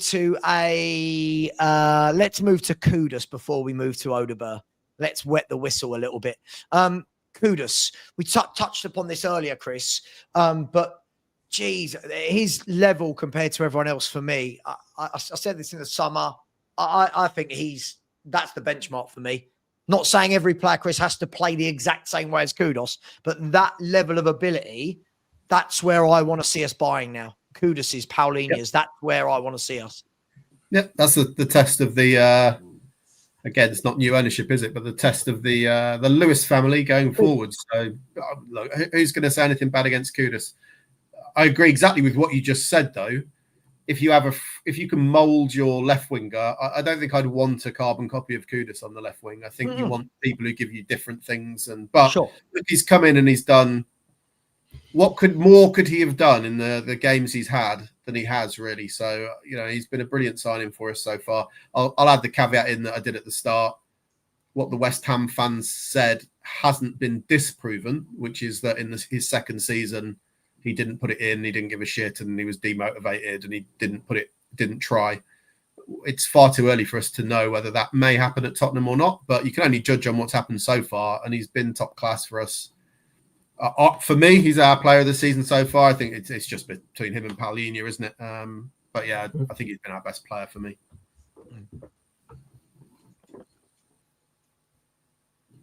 Anybody can go. Yeah. Anybody can. Along with Paulinho, I think he's strong on the ball. I did a video where I just ranked the players up to now. I gave him 9 out of 10 for this part of the season so far. The only thing I'd like to see him do more of is what he did yesterday and get onto the ball in the last third where he can create absolute mayhem. And I think once he's picking up the ball further up the pitch, then I think rather than coming onto the halfway lines, pick balls down the line from Porro, I'd like to see balls played into midfield and then on to Kudus further up the pitch. I think he'll score a lot more. But 4 assists, 1 goal in what we've got 7 games. 7 games. Been terrific. Been absolutely superb. Holds the ball up. Player, defenders can't get the ball off him. He's strong. His passing's good. He's been superb for us.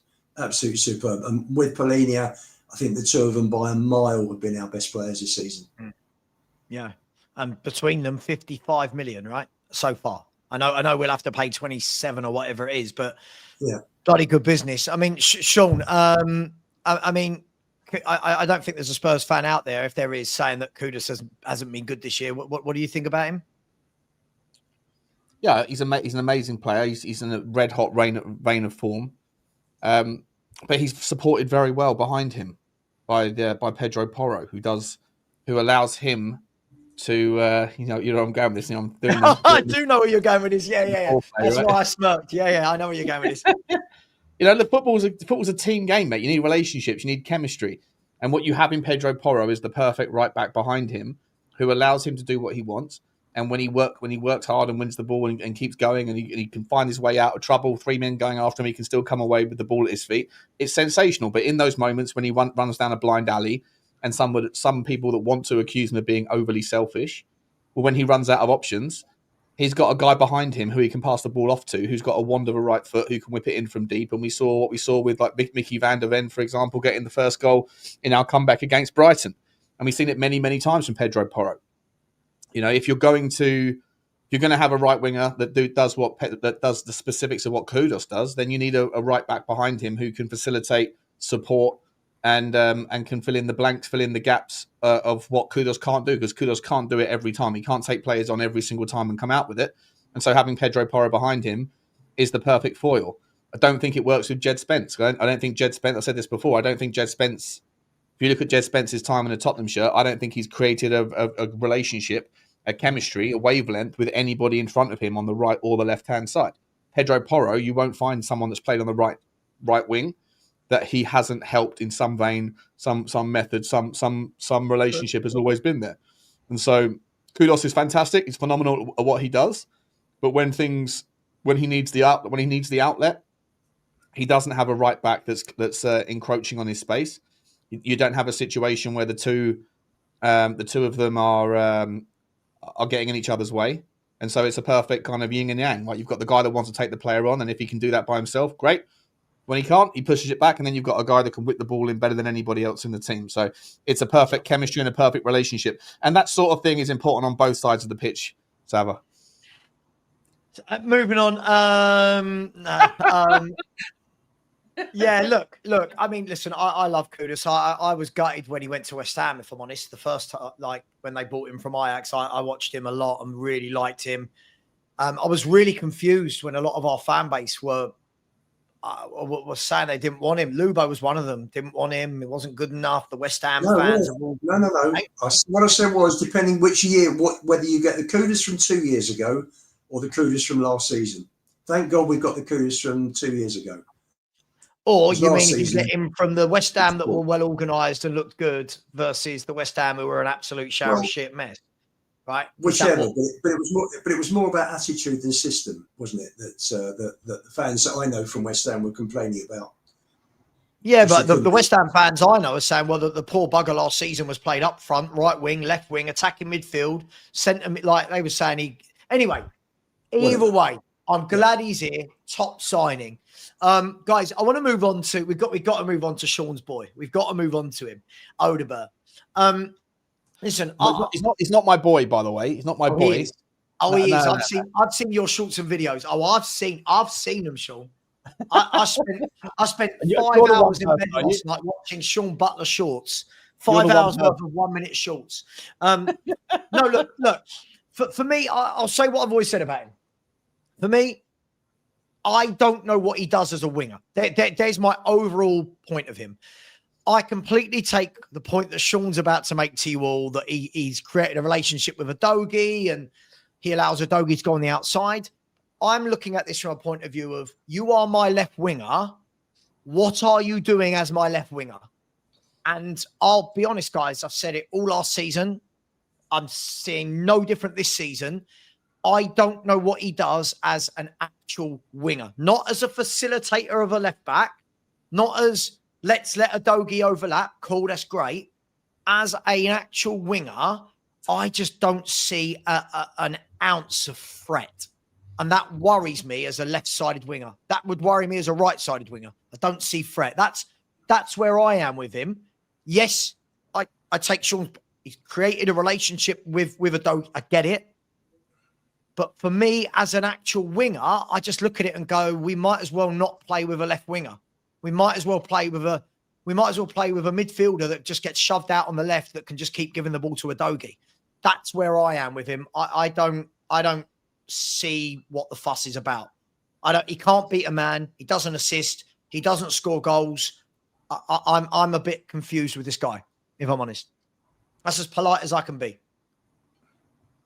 Okay, so first and foremost, he has scored a goal. He got he crossed the ball in, which was the own goal against Doncaster. There was an assist. Sure, right, but he is putting crosses into dangerous areas. What he did yesterday 4 different times was come deep, win the ball back, and then work that chemistry, work that relationship where Destiny Udogie knew the trigger, and he threaded 3 or 4 amazing long balls into space that created half chances, and one of them was blazed over the bar by the guy we've just given all the plaudits to in the world, Mohamed Kudus, who should have done far better with it. And then if he had done that, he would have been a major part, a key pass into one of the great transitional goals that Tottenham has scored this season. Is he perfect? Of course not. Is he fantastic? Of course not. Is he the best that we have at the moment on the left wing spot? And is there things that are improving? 100% there are. Am I in any way, shape or form saying that we don't need to go and get someone better in the summer or in January? Of course not. Of course we do. We'd all like someone better. Here's the other extension though. If you are comparing anybody who does a winger to Mohamed Kudus' style of wing play, then you're going to inevitably come up short most of the times. But just like there are 5 or 6 different styles of defensive midfielders, there are 5 or 6 or 3 or 4 different styles of left backs and right backs. Some fullbacks are balanced. Some fullbacks are pocketing the best wingers on the strong side. Some fullbacks are galloping forward. There's different styles. Styles make fights. If you have a winger that does what Kudus does on the left-hand side, if you were to carbon copy, template, duplicate Kudus and put him on the left-hand side and then played Destiny Udogie behind him, you would completely nullify Destiny Udogie's strengths and his weaknesses.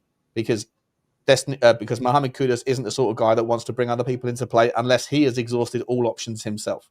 When you have a player like Destiny Udogie that can do what he can do, galloping forward, and by the way, it's clear as day that Destiny Udogie has been, I think, again, Chris alluded to this in yesterday's preamble show, he's been working all week on whipping the ball in first time, saw the training videos of it, and within 3 minutes of the game being played yesterday, he did exactly that. He got forward because of Odebear and whipped the ball in, and he fell over doing it, which is quite hilarious. But the intention was there.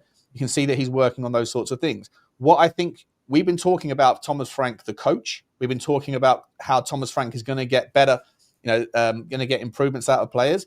You can see in the 7 games that we played that Odebear is working hard on the training ground and doing more. You can see that there is chemistry and relationships. I know that if you're comparing him to Mohamed Kudus and you only want your left winger to do the sorts of things that Mohamed Kudus does, then he doesn't do those sorts of things. I don't think anyone's said that though, have they? Like no one's comparing him to Kudus. You said you want a left winger to do what a winger does, and when you're talking about a template of a winger, you're talking about how great Kudus is at doing. No. These are words being put in my mouth. Yeah, you said take a player on. You said assist. You said output. Hang on. But there are wingers that do that are a very different profile to Mohamed Kudus. Mohamed Kudus is a very much a hold the ball up, strong, big. He wants a lot of it. There are wingers that, like I watched Garnacho last night for Chelsea. Don't get me wrong. I'm not going to wax lyrical about Garnacho, but when he gets it, he's one-on-one with his defender, and I'm thinking, yeah, go at him. And the defender's there's questions being asked. Who was the only person in the summer that talked about Garnacho being the right option? Sean, I agree with you. Everyone said I was mad in the summer. No, Sean, I didn't say you were mad. As I said, maybe not you, but I was more than happy for a Garnacho. But I'm just using it as an example. Garnacho is a very different mold to Mohamed Kudus, right? So he's not going to do all the holds up that Kudus does, but he will at times try and do what a winger should do. I hear your point. I get it. I get all the intricate stuff he does and laying off. That's why. I'm not trying to make the argument that he's not something that he is. I'm just trying to say that the value in what he has provided and what he's demonstrating is not valueless, and that there is merit to it. You just have to recognize it or don't. Right? You don't have to if you don't want to see it. People don't want to see it. I think that Destiny Udogie has been the man of the match for me in 2 games this season. I think he was the second best player on the pitch yesterday behind Mohamed Kudus, obviously. I think that Destiny Udogie can't do what he does if he has someone that's more selfish in front of him.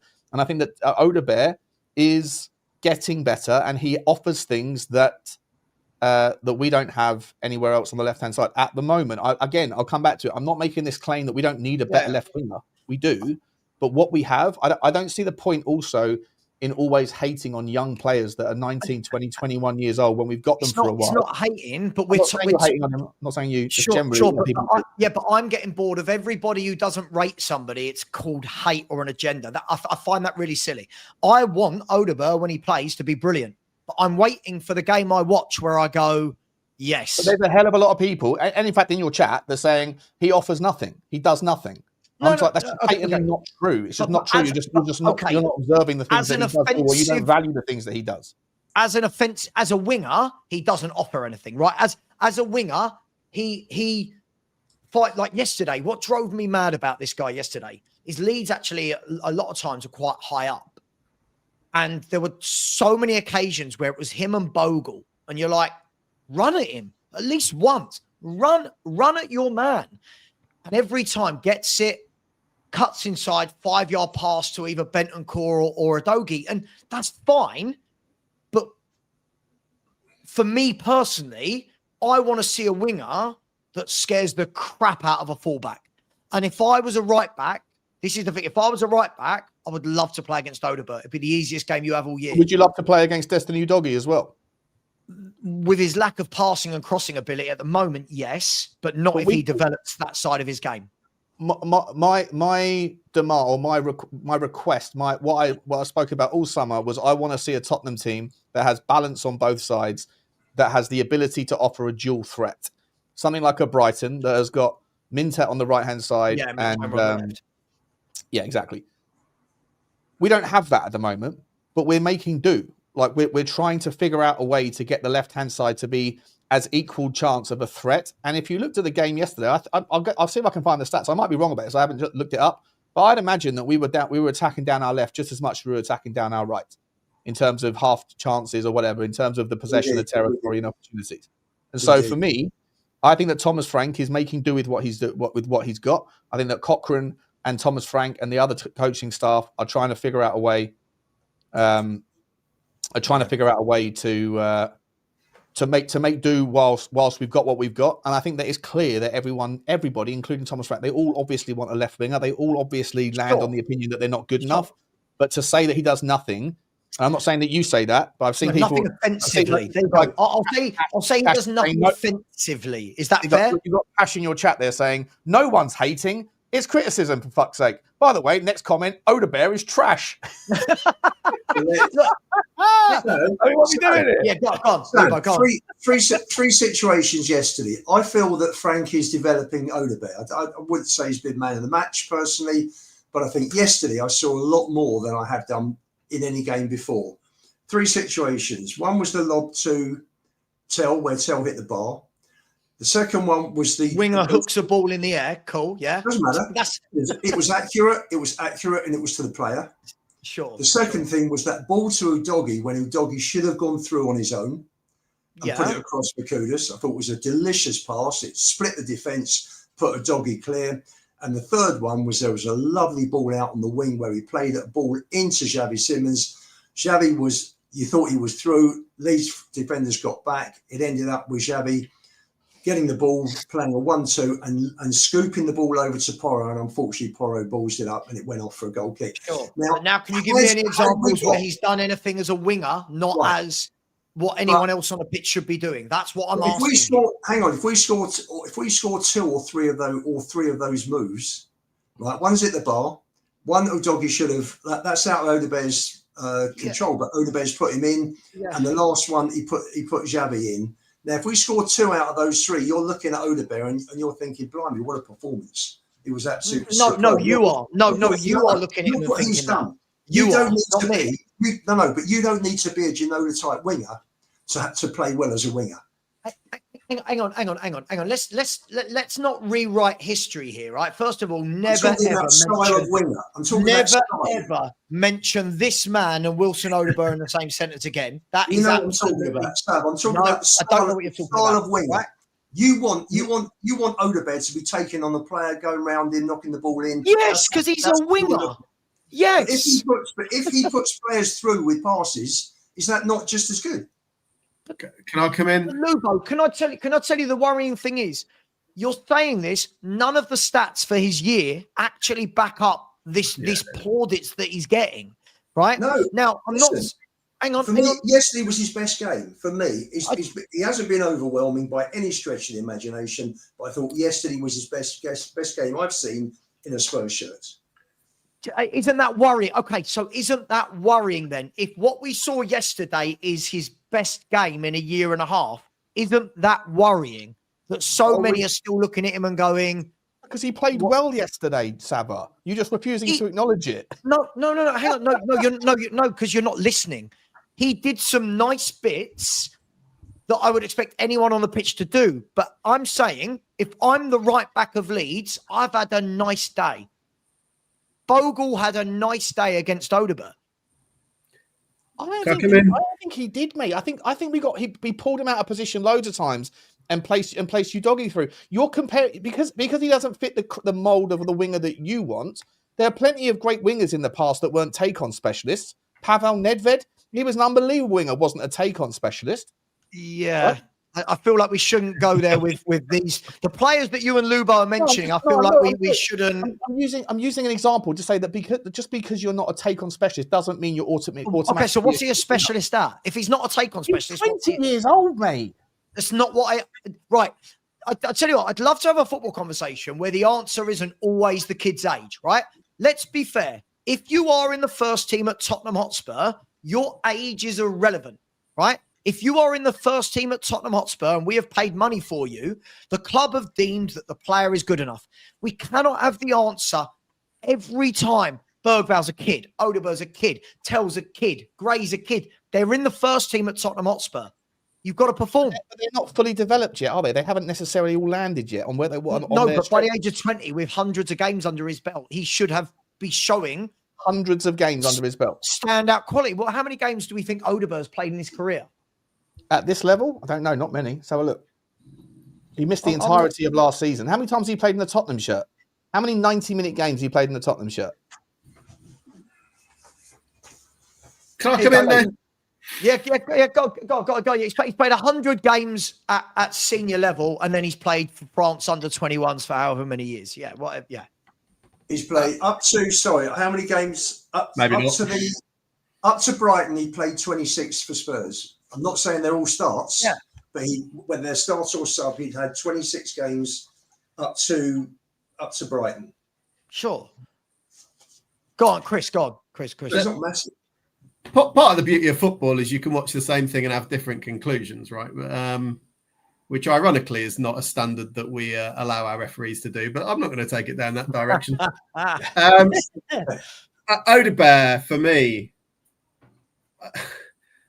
I just disagree with what Sean said. I don't see the relationships building. I think he offers practically zero threat at all. And I do land sort of where Savva is. That's not to say he won't turn into a great player, but right now, there you go. I just don't see what he does for us whatsoever. I think we are slightly at risk of what I'd call Musa Sissoko syndrome, which is he's been so bad that the second he makes a successful pass, everybody's like, "Oh my God, have you seen what he's done?" Which was Sissoko came in, was one of the worst footballers I've ever seen. His second season, he was just averagely shite, and we all gassed him up as like he was sort of prime Beckenbauer or something. Where he wasn't, he was just a lot better than he was before. I think that's what's happening yesterday. He had, I'd hesitate to even say good game. It was okay. He was okay.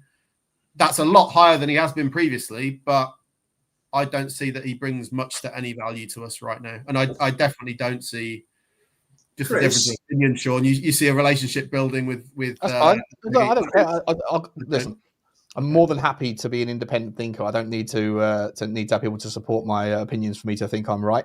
I think he's going to be a good player for Tottenham. I hope he gets the chance. That doesn't mean that I think that we are not going to need a better player in the short to medium term in that position. I think we can all agree on that. I think Thomas Frank's landed on that. But in the meantime, I think when he has an okay game, a good game, I thought he was the third best player on the Tottenham pitch yesterday. And the only person it was above him was Kudos, and the guy who was behind him benefiting from his movement, benefiting from his action. But again, you don't have to agree with me. But what I would urge, and what I put in my videos is, like, get off his back. Get off Tell's back as well. Like, what's the benefit of being on their back? They're young kids, and we're trying to... Who's on their back, though? Who's on their back? No one's on Matisse Tell's back. No, hang on. But surely saying you don't rate someone... Like, I'll get really bored of this narrative. Matisse Tell was the pantomime villain. Who's tearing them down? If they're not good... Three-quarters of Twitter go after those players all the time. But unnecessarily. But what difference does it make? I mean, they're not so much so that Thomas Frank had to go out of his way at the end of the game to push him forward to get a round of applause because the entire squad is aware of the hate and the heat that he gets. He got racist abuse because of what happened because he missed the penalty. That's not just that though. It's not just the rate. That's just one part of it. He gets so much. But we're just talking football. He gets so much. I'm not saying that you're bringing the racism thing into it. I'm just saying he got that stuff. And he got a load of other heat and hate as well. And both of those two players seem to be the pantomime villain caught up because Tottenham fans were not satisfied with the transfer window, which is fine. But I'm just saying, what benefit does it serve to be lambasting onto players that are trying their best, that are working hard, and that are improving game by game? Batiste Tell hit the bar yesterday, played injured for the last 40 minutes and scored, I think, a really great goal. And I think that should be celebrated. But there's still people out there that go, nah, he's shit. I'm not. It was a deflection. Is there not an exact counter argument? Is there not exact counter argument though, Sean? I think there's equally as much danger in pretending that these players are better than they are. Amen. Chris, do we not think we talk about Thomas Frank coming in to a squad that finished 17th, to a squad that had no proper coaching for 2 years, and we've all said it's going to take him time to get the club playing in a system, playing well consistently.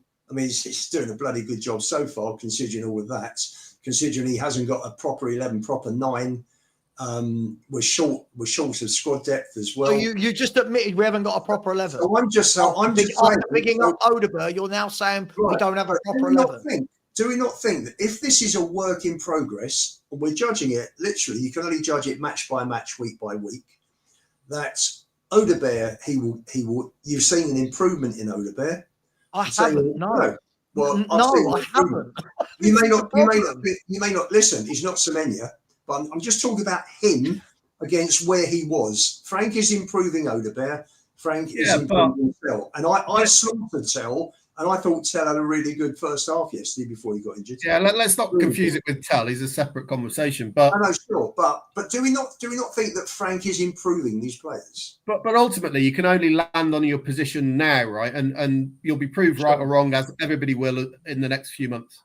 But my position would be that I don't think he is good enough to make it at Tottenham, and that we've got to get better in. So we are stuck with possibly him, or I think all of our left wing options are not good enough, and we need a replacement. I think that's sure. Now we have to make do, but I'm not going to, because we have to make do, and there's no better option in the squad. I'm not then going to misrepresent him as better than what he is. I'm sorry. I feel like it's really disingenuous of you to sit here and go, you can see he's coached him better when he's done all the data this year. By the way, I don't go to the data first. I use my eyes. Then I go and have a look at the data that tells you he's been poor at everything he's done this year, Lubo. But you do this all the time. I call you out for this. I think he had a good game yesterday. Let me finish, right? But you do this, you go, what about that one pass? I'm talking about them as a whole game, right? The problem that we've got here is any time a player at Spurs is critiqued, right, it's called, oh, you hate that player. Get off their back. Let me finish. Let me finish. I didn't say you said that, right? Okay.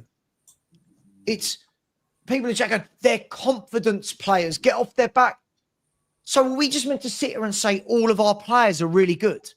This notion, people are confusing what a coach does. This notion that we all said Frank needs time to coach doesn't mean that suddenly we have to rate every player because we've got a coach. There will be players that, for me, Udogie is the perfect one that you go, yeah, you're going to get coached. And Frank has got something brilliant to work with there. You've got all the attributes of a top left back. You just got to work on that final ball and in the final third, and Frank will work on him with that. But with Odegaard, when we're talking about people going, there's different types of wingers. Sure, but what type of winger? See, listen, like Matty K, I know you're a young pup, but who's scapegoating them for what? We won the game. No, we use these words online. No one's scapegoating them. I just don't rate them. Sorry, I haven't scapegoated any of them. We won the game. Yeah. They were two of our best players yesterday. Matisse Tell touched the ball 13 times in the game. If your best player on the day touches the ball 13 times, unless he's scored a hat-trick, right? Unless he's dribbled past 19 people, no, he's not been one of your best players on the day. And this is where we're at. And I'm on a rant now, so let me rant. This is where we're at now. Tell yesterday was Tell. I don't think he did anything in his all-round game, but he got a goal. Good, fair play to him. I like that he got in a position, got the shot off. We talked about that earlier, Chris. And the header was good, which hit the bar. Yep. Other than that, right? Other than that, I didn't notice that Tell was playing. But what we do in our minds is people go, Tell scored a goal. One of our best players. What? What was he one of our best players at? He touched the ball 13 times. 13 times. right? Not necessarily his fault. And it's not That's what I not said. necessarily his fault, is it? Well, hang on. The number of times the ball goes into him and he physically loses the battle, right? Well, he held the ball up more yesterday than Richie has the whole season. How could he have if he touched it 13 times? Because there were 2 or 3 occasions where the ball came to him, and I'll try and find him and clip them and send you the videos. And we looked at it. A few of us around were looking, and someone actually said behind me, he's done more today than Richie has in terms of holding it and off a defender and laying it off. Whether I think he had a better performance than possibly one of the worst strikers I've ever seen in a Spurs shirt, Richarlison, really isn't a benchmark. I'll tell you what's happening here, right? The bar is so low. It's so low that we are now getting people like you who should know better. I call this out, preaching these average footballers that they're good, so that the youngsters like Matty Kane now go, I agree with this. These players are very good. They ain't good. No, we're discussing yesterday's game. We were. You then said you can see this season he's coached him better. And I haven't seen it. Tell's best game in a Spurs shirt. He's been poor. So yeah, he hasn't got much to beat. You mean he scored a goal, right? Is that what we mean? He scored a goal. He scored 3 last year, but he didn't score any of them like he did yesterday. He got to a header. He just seemed lively. Maybe I'm comparing him to Richarlison, but how many touches for the goal? And he seemed better. Sure. For me, he was an improvement. How many touches did he take for the goal? Does anyone know? I haven't obviously not got it in front of me. I think 3. Okay, so he's got 3 touches for the goal, 1 for the header. So that means outside of that, right, he's had 9 touches of the football. And you're telling me his hold-up play was good, he's seen better. Yes. How good can you be in 9 touches? Well, listen, what service did he? Did he get any service? I always hear this service. What service did he have? I don't know. Are you seriously watching Tell and thinking he's doing well? I thought that was his best game in a white shirt, like I thought it was Odebear's best game in a white shirt. You're asking me about yesterday's game. They haven't played as well in either game, I don't think. I haven't seen anything from Tell basically since he joined. But the goal showed me that maybe there's something there. And maybe, but this is what I mean. This is my point, Chris. I'll bring you in. No, you've got to think that Frank is improving these kids. What? Because he scored 1 goal, you've got to think he's improving him. No. Because he's teaching them positional play. He's teaching them when to make runs. He scored 1 goal. I'm not talking about the goal. I'm just telling you why I think he's improving Odebear. Odebear's telling him where to run, where to go, when to release, how to play. That's what a good coach does. Listen, you feel like you have who you think Frank is going to improve. You pick and choose to suit your narrative. I'm sorry, I don't think Tell and Odebear are the answer, but they were better yesterday than previous games. Explain that. Okay, you mentioned Udogie. Oh yeah, Frank will improve Udogie. Why won't Frank improve Odebear? Why not? I'll tell you why. As a good coach, really good coach, why can't Frank and Cochran improve these players? Tell me. Tell me. Because you just slaughter them all the time.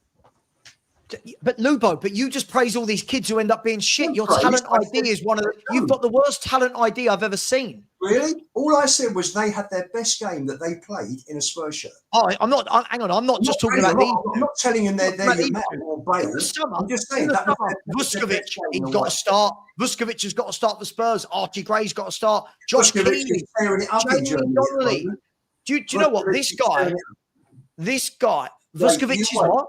Don't try and fucking belittle me in front of everybody, Sam. Because I'm not. Right off here. I'm not on here for you to belittle me. I've come on. Excuse me. You're trying to diminish me and belittle me. I'm not having it. I'm sorry.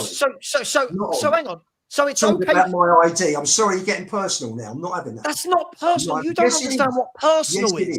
Oh, shut up. That's not personal. You think that's personal? Yesterday's game. That's what we're talking about. You think me saying you've got poor talent ID is personal? Yes, you're spinning it. We're talking about Leeds, and now you're talking about me personally and my thoughts on players. Sorry, you're spinning it. I'm talking about yesterday's game. Sorry, what? You think that was personal? Yes, I do. Yes, I do. Maybe you think that's because you talk like that to a lot of people, Sav, that it's okay. I say your talent ID is shit. It's personal. My talent ID is not shit. Because I think they had their best game against the Spurs. My talent ID is shit. What are you just sat there, and I just said, why can't Frank improve these players?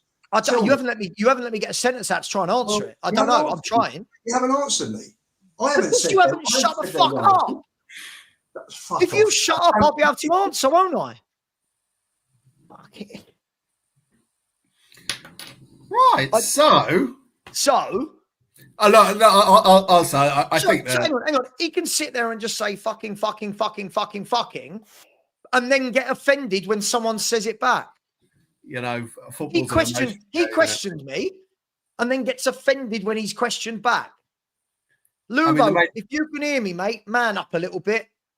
The main thing I'd say is he didn't give you a chance to answer the question. Although, look, shall I answer it? Shall I answer the question? I'm going to disagree with your answer a little bit, I think, but crack on, man. Sure. And that's absolutely fine. And you know what? I won't think you're being personal. The reason why I look at Udogie and think he will is because I watched Udogie at Udinese and he was excellent, right? He's strong. He's physical. He's powerful. He gets in the right positions, right? He gets in the right positions. For me, I think if you can get Udogie getting the right crosses in and knowing when to pull the ball back first time, when to check back, I think you've got a top player there. Now, the difference is I see it with Udogie. When I watch Tell and Odegaard, there's nothing about them where I go, I see this. This whole notion that because you've got a coach, suddenly every player is going to be coached into a top footballer is mad. Well, that's what the thing, though. But what a top coach will do, Chris, let me just finish this, right? What a top coach will do, right? For me, a top coach, Danny K, mate, listen, stop, mate. You're not helping. Right? What a top coach will do is make the team better. So where I land is I slightly mostly I agree with you, but I slightly disagree.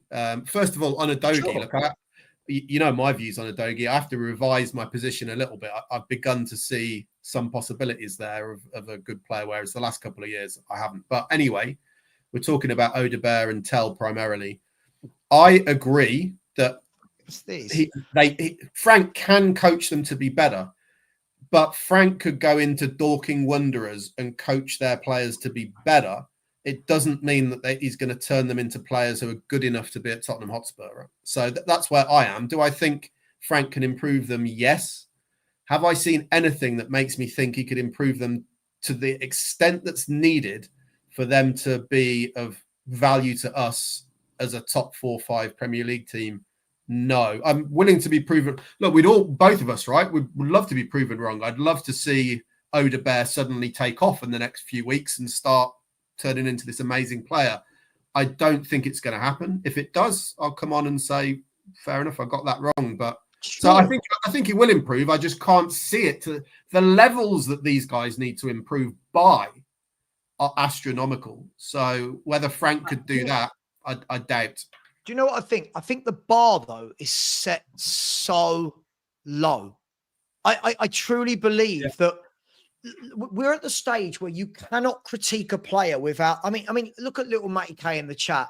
Oh, you're belittling them. You talk badly about them. Sorry, should we just have football channels then where I sit here and go, Chris, what do you think of him? He's amazing. He's amazing. He's amazing. What are we doing here? Yeah?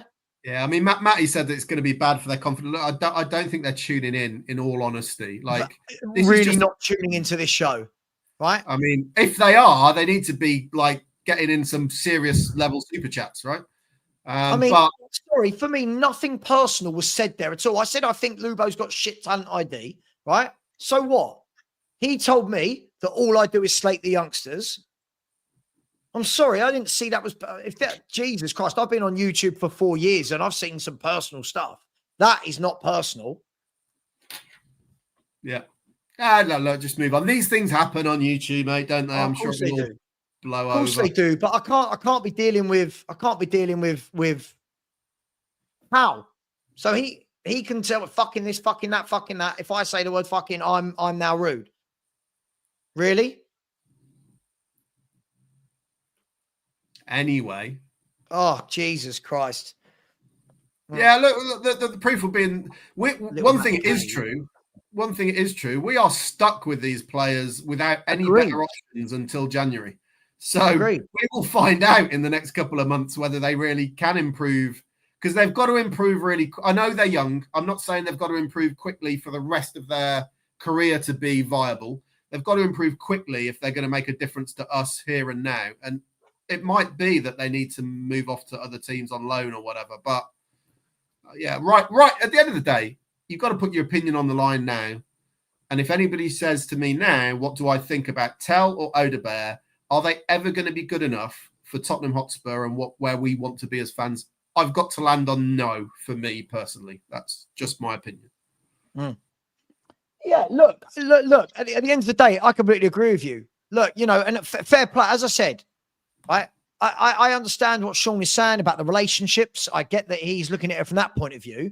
For me, I'm not saying I need every winger to be Kudus. I don't need every winger to be Ginola. I do need my winger to show me some threat. I do need my left winger or right winger to be able to run at a man every now and then. I need a winger that asks questions.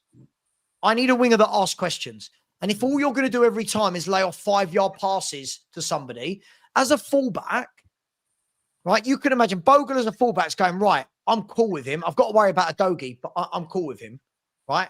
I just don't. We're at the stage where these players now only have to have a half-decent game and everyone starts calling them generational and they're brilliant. Yeah. I don't see it with them. I don't see it. The problem is, it's where I'm very low in patience with their kids argument, because we can't, we're not a nursery. We're hopefully a serious Premier League team, and we've got to have players who are going to play at that level. Sure. And I look down the Premier League, I struggle to think of any left winger that I wouldn't have who would offer less than Odebear in the Premier. I don't know. And there are many teams who have got better reserve left wingers than we have in Odebear and anyone else who want to stick on the left. So look, I just disagree with what Sean said about seeing the relationships build. Maybe I just haven't seen that yet, and he has.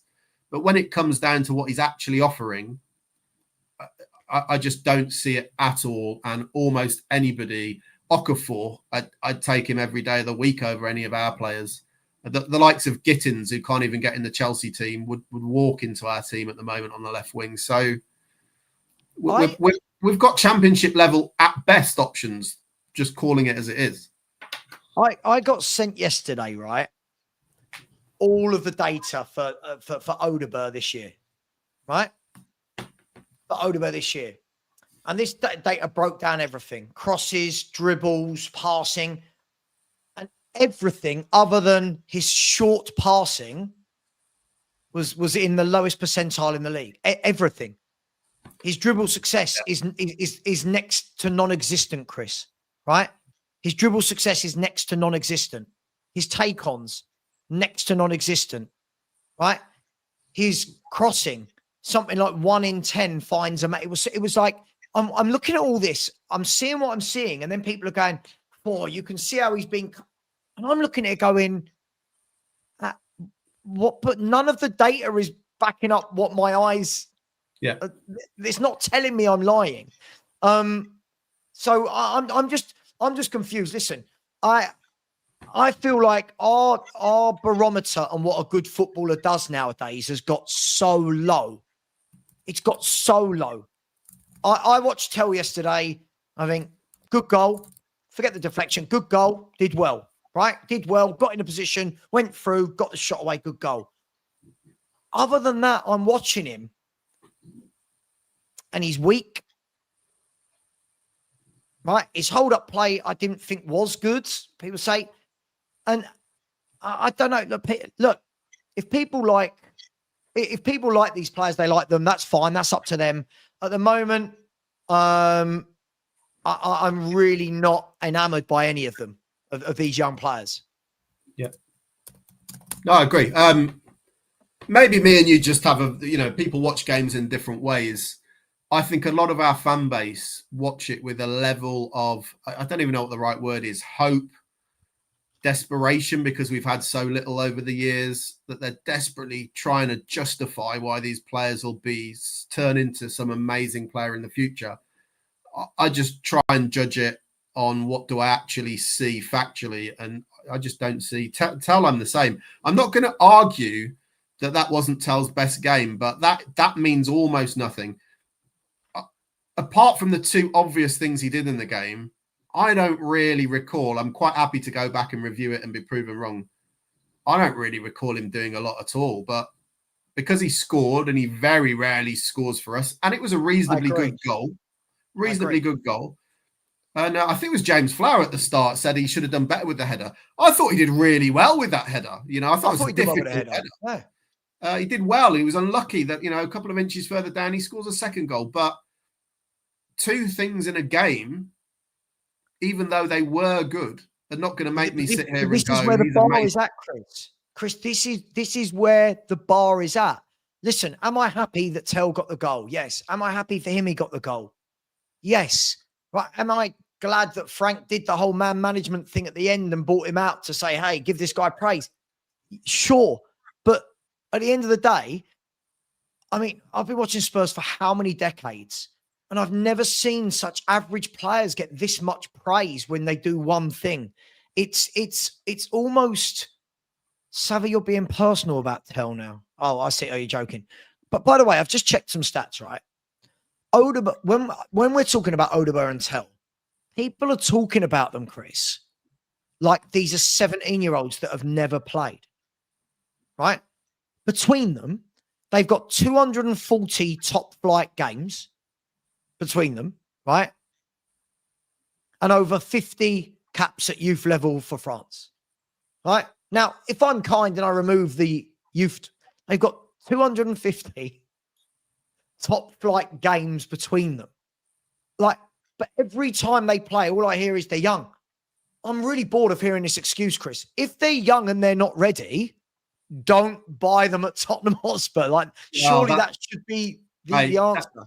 That is fundamentally the problem, though, isn't it? Our strategy over the last couple of years has possibly exposed. I'm going to say it's possibly exposed them a bit unfairly, because if they're a better run football club than we have been over the last couple of years, they're not in this position where they're expected to deliver because they're protected in the way. I mean, look at even the way Chelsea have bought Gittins in, who's been really good in the Bundesliga for a couple of seasons, right? He's not thrown in either because he's still relatively young, but they've got a decent squad, so they can afford to bleed him in slowly and see how he progresses. We don't have that. So Odegaard is kind of brutally exposed potentially to go and deliver for us when he's not really ready. But the last thing I'd say on that is I genuinely do think there is as much potential damage in overhyping these guys and pretending they are the players that they're not, as there is in the other end of the spectrum.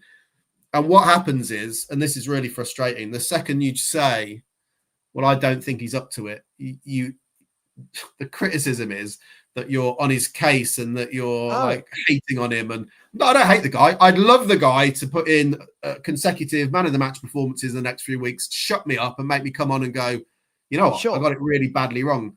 But I'm entitled to an opinion where I go, I just don't think he's up to it. That's not, I don't hate him. I'm sure he's a lovely. In fact, I don't know about Odegaard. Tell's done a number of interviews. He seems like a decent guy. Like, he seems all right. He seems mature for his age. He seems to care. Like, I quite like him. So what? It doesn't mean I'm going to rate him as a footballer. Yeah, listen, I'm of the opinion that if you are playing senior men's football, right, you're going to be judged in that way. Now, that doesn't mean I need them to be amazing. But the problem is they're so far below what our opposition are putting out that I do have to question why they were bought. And the problem is you've not just got one of them in the 11, Chris. There's two of them in the 11. right? So we're sitting there. Maybe if you had Odegaard on his own on the left, but we had a top striker. Let's say right now you had I won't even go a top striker. Let's say you got Ollie Watkins, middle of the road, good striker, plays for England. Yeah. Let's say we've got Simmons, Kudus, Watkins, and then Odegaard on the left. You go, cool, right? But we've got two of them in the team, and the answer can't always be when they're critiqued. The answer cannot always be, but they're young, For me, the answer of they're young, that for me is the when you've got nothing else to debate. It is, but they're young. Yeah. Sure. Other teams are playing young players. They don't look. I think Odegaard was safe, but it's the overpraising. You know, I thought it was our third best player. I must be maybe I'm watching a different game. Maybe I am. I don't know, Chris. I don't know. I didn't think he did a lot at all. But the overpraising. I've tried. Hang on, Chris. Sorry, just quickly. Right, Steve. The key sentence here. Yes, let them develop. There's the key sentence. The problem is people are seeing one thing and going, "Told you, you're in the mud. Look how good he is. He just needs." I just don't. I don't know. Anyway, that's the thing, though.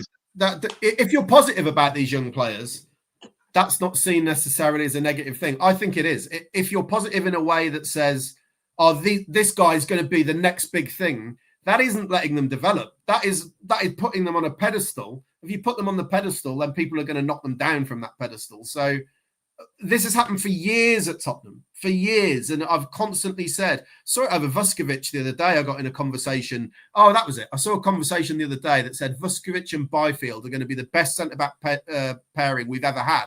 I'm like, but they've not played a minute of Premier League football between them. This is what I mean. We've got to stop doing it, but we've done it for so how many people years. I've seen comparing Bergvall to players like Pedri and Gavi. And I'm like, can we stop doing this? Like, listen, if you actually noticed, I didn't actually say either of them were crap yesterday. What I said was, I just don't see what other people saw in it. I didn't watch the game and go, I thought you were really good. I thought Tell did well for the goal. But if you are up front and you touch the ball 13 times, you were either not coming to get involved in the game, right? Or something's going wrong. I'm not just blaming Tell for that, but other than the goal, I thought it was what I normally see from Matisse Tell. And I feel I knew as soon as he scored yesterday, Chris, right? My mate messaged me. I'm not no one on YouTube. My mate messaged me and he went, "You just know the overhype's coming now, don't you?" And lo and behold, the next day, what happens, Chris? It's, come on, it was his best game. And no, what you mean is he scored, right? Let's be brutally honest. What you mean is it was his best game because he scored a goal. But his all-round game, he did nothing different to normal. It's so look, you're too judgmental and hate different opinions, very disrespectful to. Yeah, I must have missed him swearing at me. I must have missed that. To be fair, just in answer to that, though, Sean also had a very different opinion. No problem with Sean at all, right? So I don't think it's fair to say we hate on different opinions. Like you saw me and Sean, right? I said, I completely don't agree with you. And Sean was like, that's absolutely fine. So it's not just about different opinions. That's not fair. I'm just so bored. It's not helpful to continue knock them. I'm not knocking them. We're Tottenham. Do you know what? If you ever want to know why Tottenham won't be a top club, it's this, right? You know what the big clubs do, Chris? Their fans don't do this. They don't have this sentimental thing for kids. They don't. They support their team as in it's a top football club, right? So you look at Chelsea. Chelsea will give these kids a few minutes. If they do not do well, see you later. Now, that might be right. It might be wrong. What we do is, but he's young. And then the next season, but he's young. And the next season, but he's young. 3-4 years down the line, if one of them comes good, we go, there you go. Look how wrong you were. What I was wrong that 3 or 4 years later, they developed into. Right now, for me, we should not have an 11 with these two footballers in the team. That's all I'm saying. Right now, we shouldn't. They are nowhere near it. You can't use that, even if they come good in the future, to rewrite history. That's like going back and criticising Mourinho for letting go of Salah or De Bruyne. But at the time, that doesn't mean he was wrong to do that, right? They were miles. And had they stayed at Chelsea like Salah, had he stayed at Chelsea, he may never have become the player that he became. So you can only make the judgment on what the players are doing right now. And these are not right now, like you said, they should not be anywhere near the first team. It's not their fault that they are. Let's just say that. It's not their fault. I agree on that. I agree. Can I ask you a question before we wrap up? Sure. Let me ask you a question. I want to wrap up in the next 2 minutes, right? And this is always my determining question to how good a footballer is. If Tell or Odobert were playing right now for Fulham, Wolves, whoever, right? And you're watching these performances from them, and I turn around and go, "Cool, you know, we should sign that boy." What would the fan base say, Chris? Yeah. You know, it's right. Absolutely. The fan base would go, "What Who was saying, by the way, but when we signed Odobert, I don't recall one person going, "Let's go and get that guy from Burnley." And this is the problem. If fans remove their Spurs hat, right? If we remove our Spurs hat, you get your right answer. The other way of looking at it, if he was doing this at Arsenal, coming on and doing that, no one would be going, "Cool, look at that guy." We'd be going, "Yeah, he don't do a lot." Right. And by the way, this is, look at Matty Gay. Odobert was by far the best player at Burnley. No, he wasn't. Even the Burnley fans will tell you Koleosho was the better winger, right? And sorry, Chris, everyone wanted him. Yeah, it happened overnight. He wasn't linked to anyone. But again, this is the problem. Our younger fan base don't know a good player. They don't know these players, Chris. I'm not saying we can get a Gino. They don't know what a proper. You can't blame Matty. I mean, he's young. He's not old enough to even really remember Bale. No, he just follows the crowd. He follows the crowd. Whoever says something positive, he goes, yeah. Let me quickly throw a very similar question back to you about Tellen Odobert. Right now, if any Premier League club could come along and go, right, we'll play him instead of who we've got, which Premier League clubs would take Tell to play up front now or Odobert on the left wing now ahead of what they've currently got? Tell doesn't get in up front for a single Premier League team. And there's your answer. Right? There's your answer. There you go. In the chat, name me a team Matisse Tell starts for up front in the Premier League. This is what it comes down to. We're not hating on these guys. We're just being honest about their ability. Right. And this is the thing. But listen, I'm not saying because Sean, fair play to him, did say, look, he wants better, but he's just sticking up for him and he thought he developed. Look, but David, you clearly don't know me. Right? You clearly don't know me.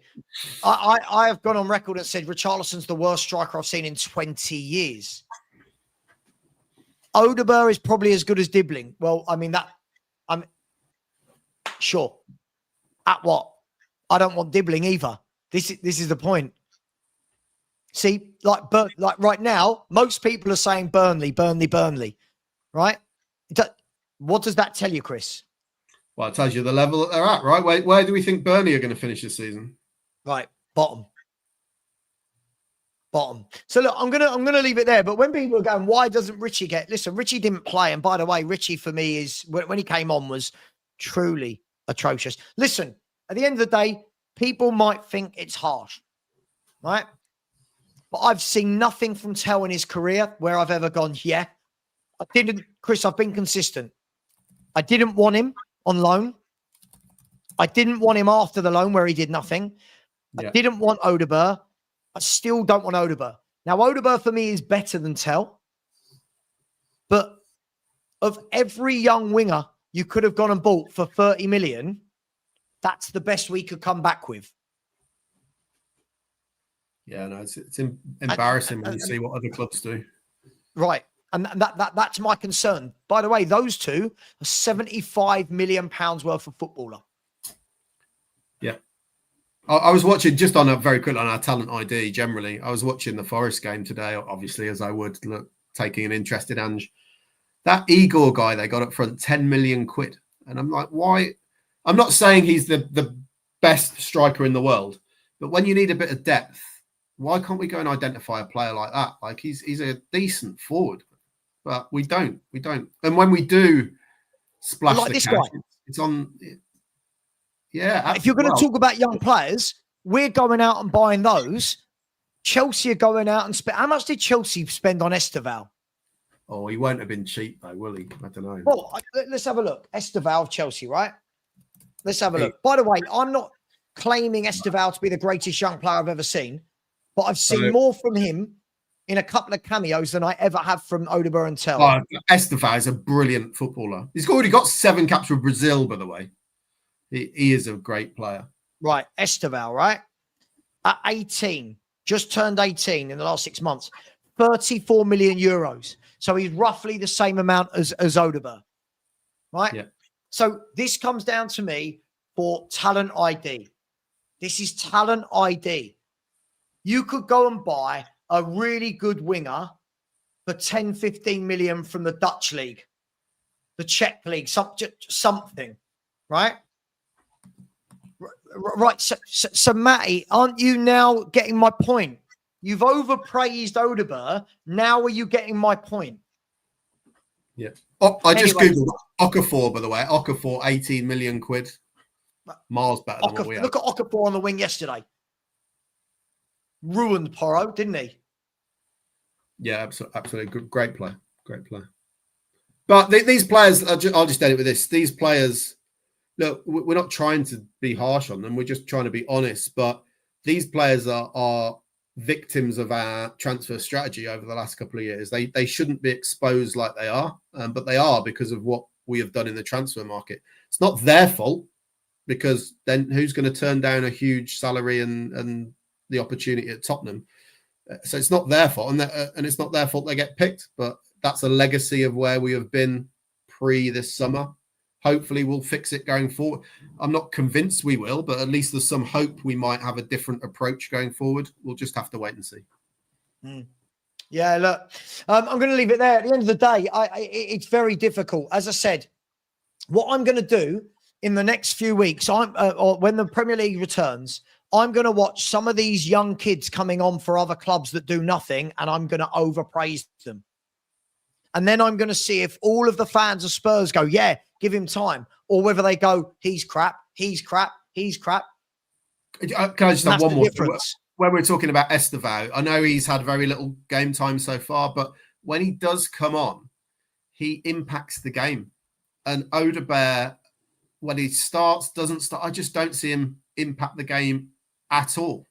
So you can see that Esteval has a future. He might be inconsistent because he's still very young, but there's a reason why he's absolutely was brilliant at the Club World Cup. That was when I first watched him to any length.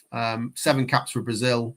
That's the kind of talent ID. Like you said, 34 million euros, what, 30 million quid, 28 million quid, whatever it is.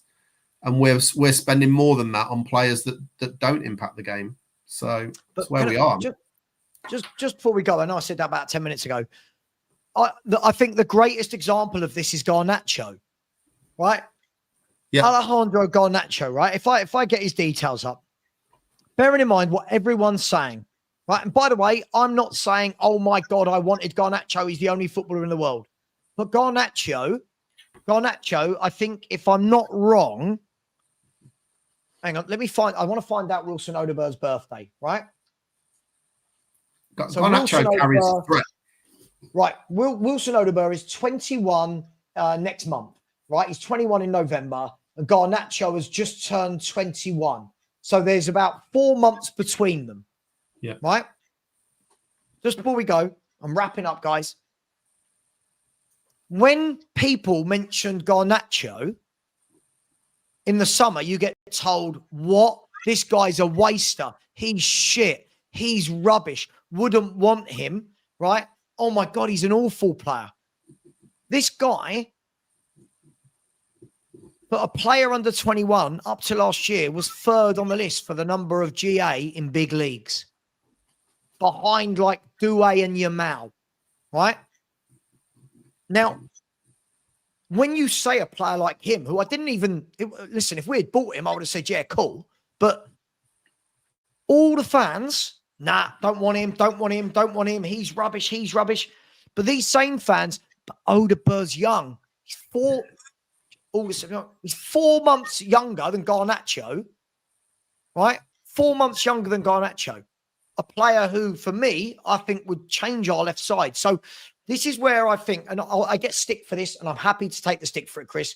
This is where I will remove my Spurs hat to look at footballers. I can't just say a player's good because they play for Tottenham Hotspur. I can't do it. I can't pretend, right?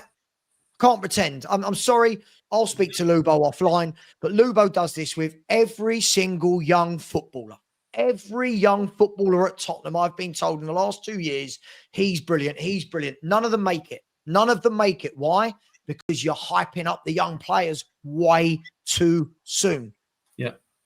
We don't even ask them to have 5 good games in a row. We ask them to have 1 goal, and it's, he was better yesterday. So, look, I'm going to leave it there, Chris, because I could go on forever. Let me do some super chats.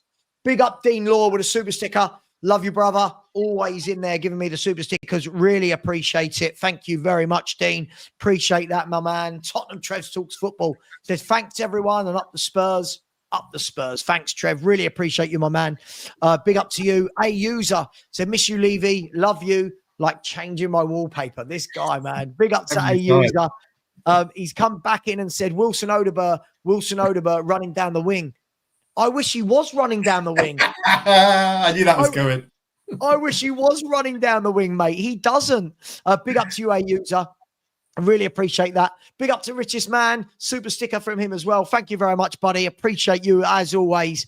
And I'll have a couple of channel member only shows this week as well because it's quiet because of International Week. Big up to Machina Joe. So Croatian players are all young when they leave. Look at our history. Must perform. Are all young when they leave. Oh, okay. I see you saying like when the players leave Croatia to go to the bigger leagues. Is that what you're saying? Listen, I've got nothing wrong with letting a young player develop, but I'm not going to praise them until they've done something.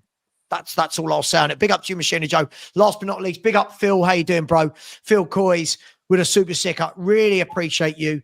And thank you very much to all of you who watched the show tonight. Thank you to everyone who liked, who subscribed. Don't worry, everyone. I will speak to Lubo. God, it's only YouTube. I'll speak to Lubo. And if I'm not wrong, bear with me 1 second. Let me just see who's live, and we'll do a redirect. See if there's any Spurs YouTubers going at the moment. Customization, a redirect. Who's live? Anyone in the Spurs community? I'm going to send you over to the Spurs diehards. When you get over there, please say Savva Raid, and please like, subscribe to their channel, support the guys, let them talk football and listen and be generous and yada, yada, yada. Much love. Thank you, Chris. Appreciate you as always, my man. Nice. See again. So I've just got to address this. This is if you actually listen. First of all, Mark, my name is Savva with 2 V's. It's not difficult. There's 2 V's. So Savva says Frank's good at developing young players. That doesn't mean every single player is going to be developed by every single manager. Like that's just crazy. If that was the case, no managers would ever buy footballers, would they? Think we actually said the exact opposite to that, which is stop putting so much bloody pressure on them and give them time to develop. Stop gassing them up to be the world's greatest player in 6 months. It might not happen. Just leave them alone. Let them develop. Let them develop. Yeah. I wasn't the one who came out here tonight praising everybody for doing the bare basics in football. Chris, thank you very much. Really appreciate you, man. Much love. Guys, I'll be back tomorrow. I've got a show at 12:30 with Kaz from Never a Foul. He's going to be telling me all about Man United's season so far. And then got the What Are We Doing Here podcast with Perchy, and then probably more. Much love. Take care. When you get to the Spurs diehards, please say Savva Raid. Thank you. Take care. And as always, come on, you Spurs.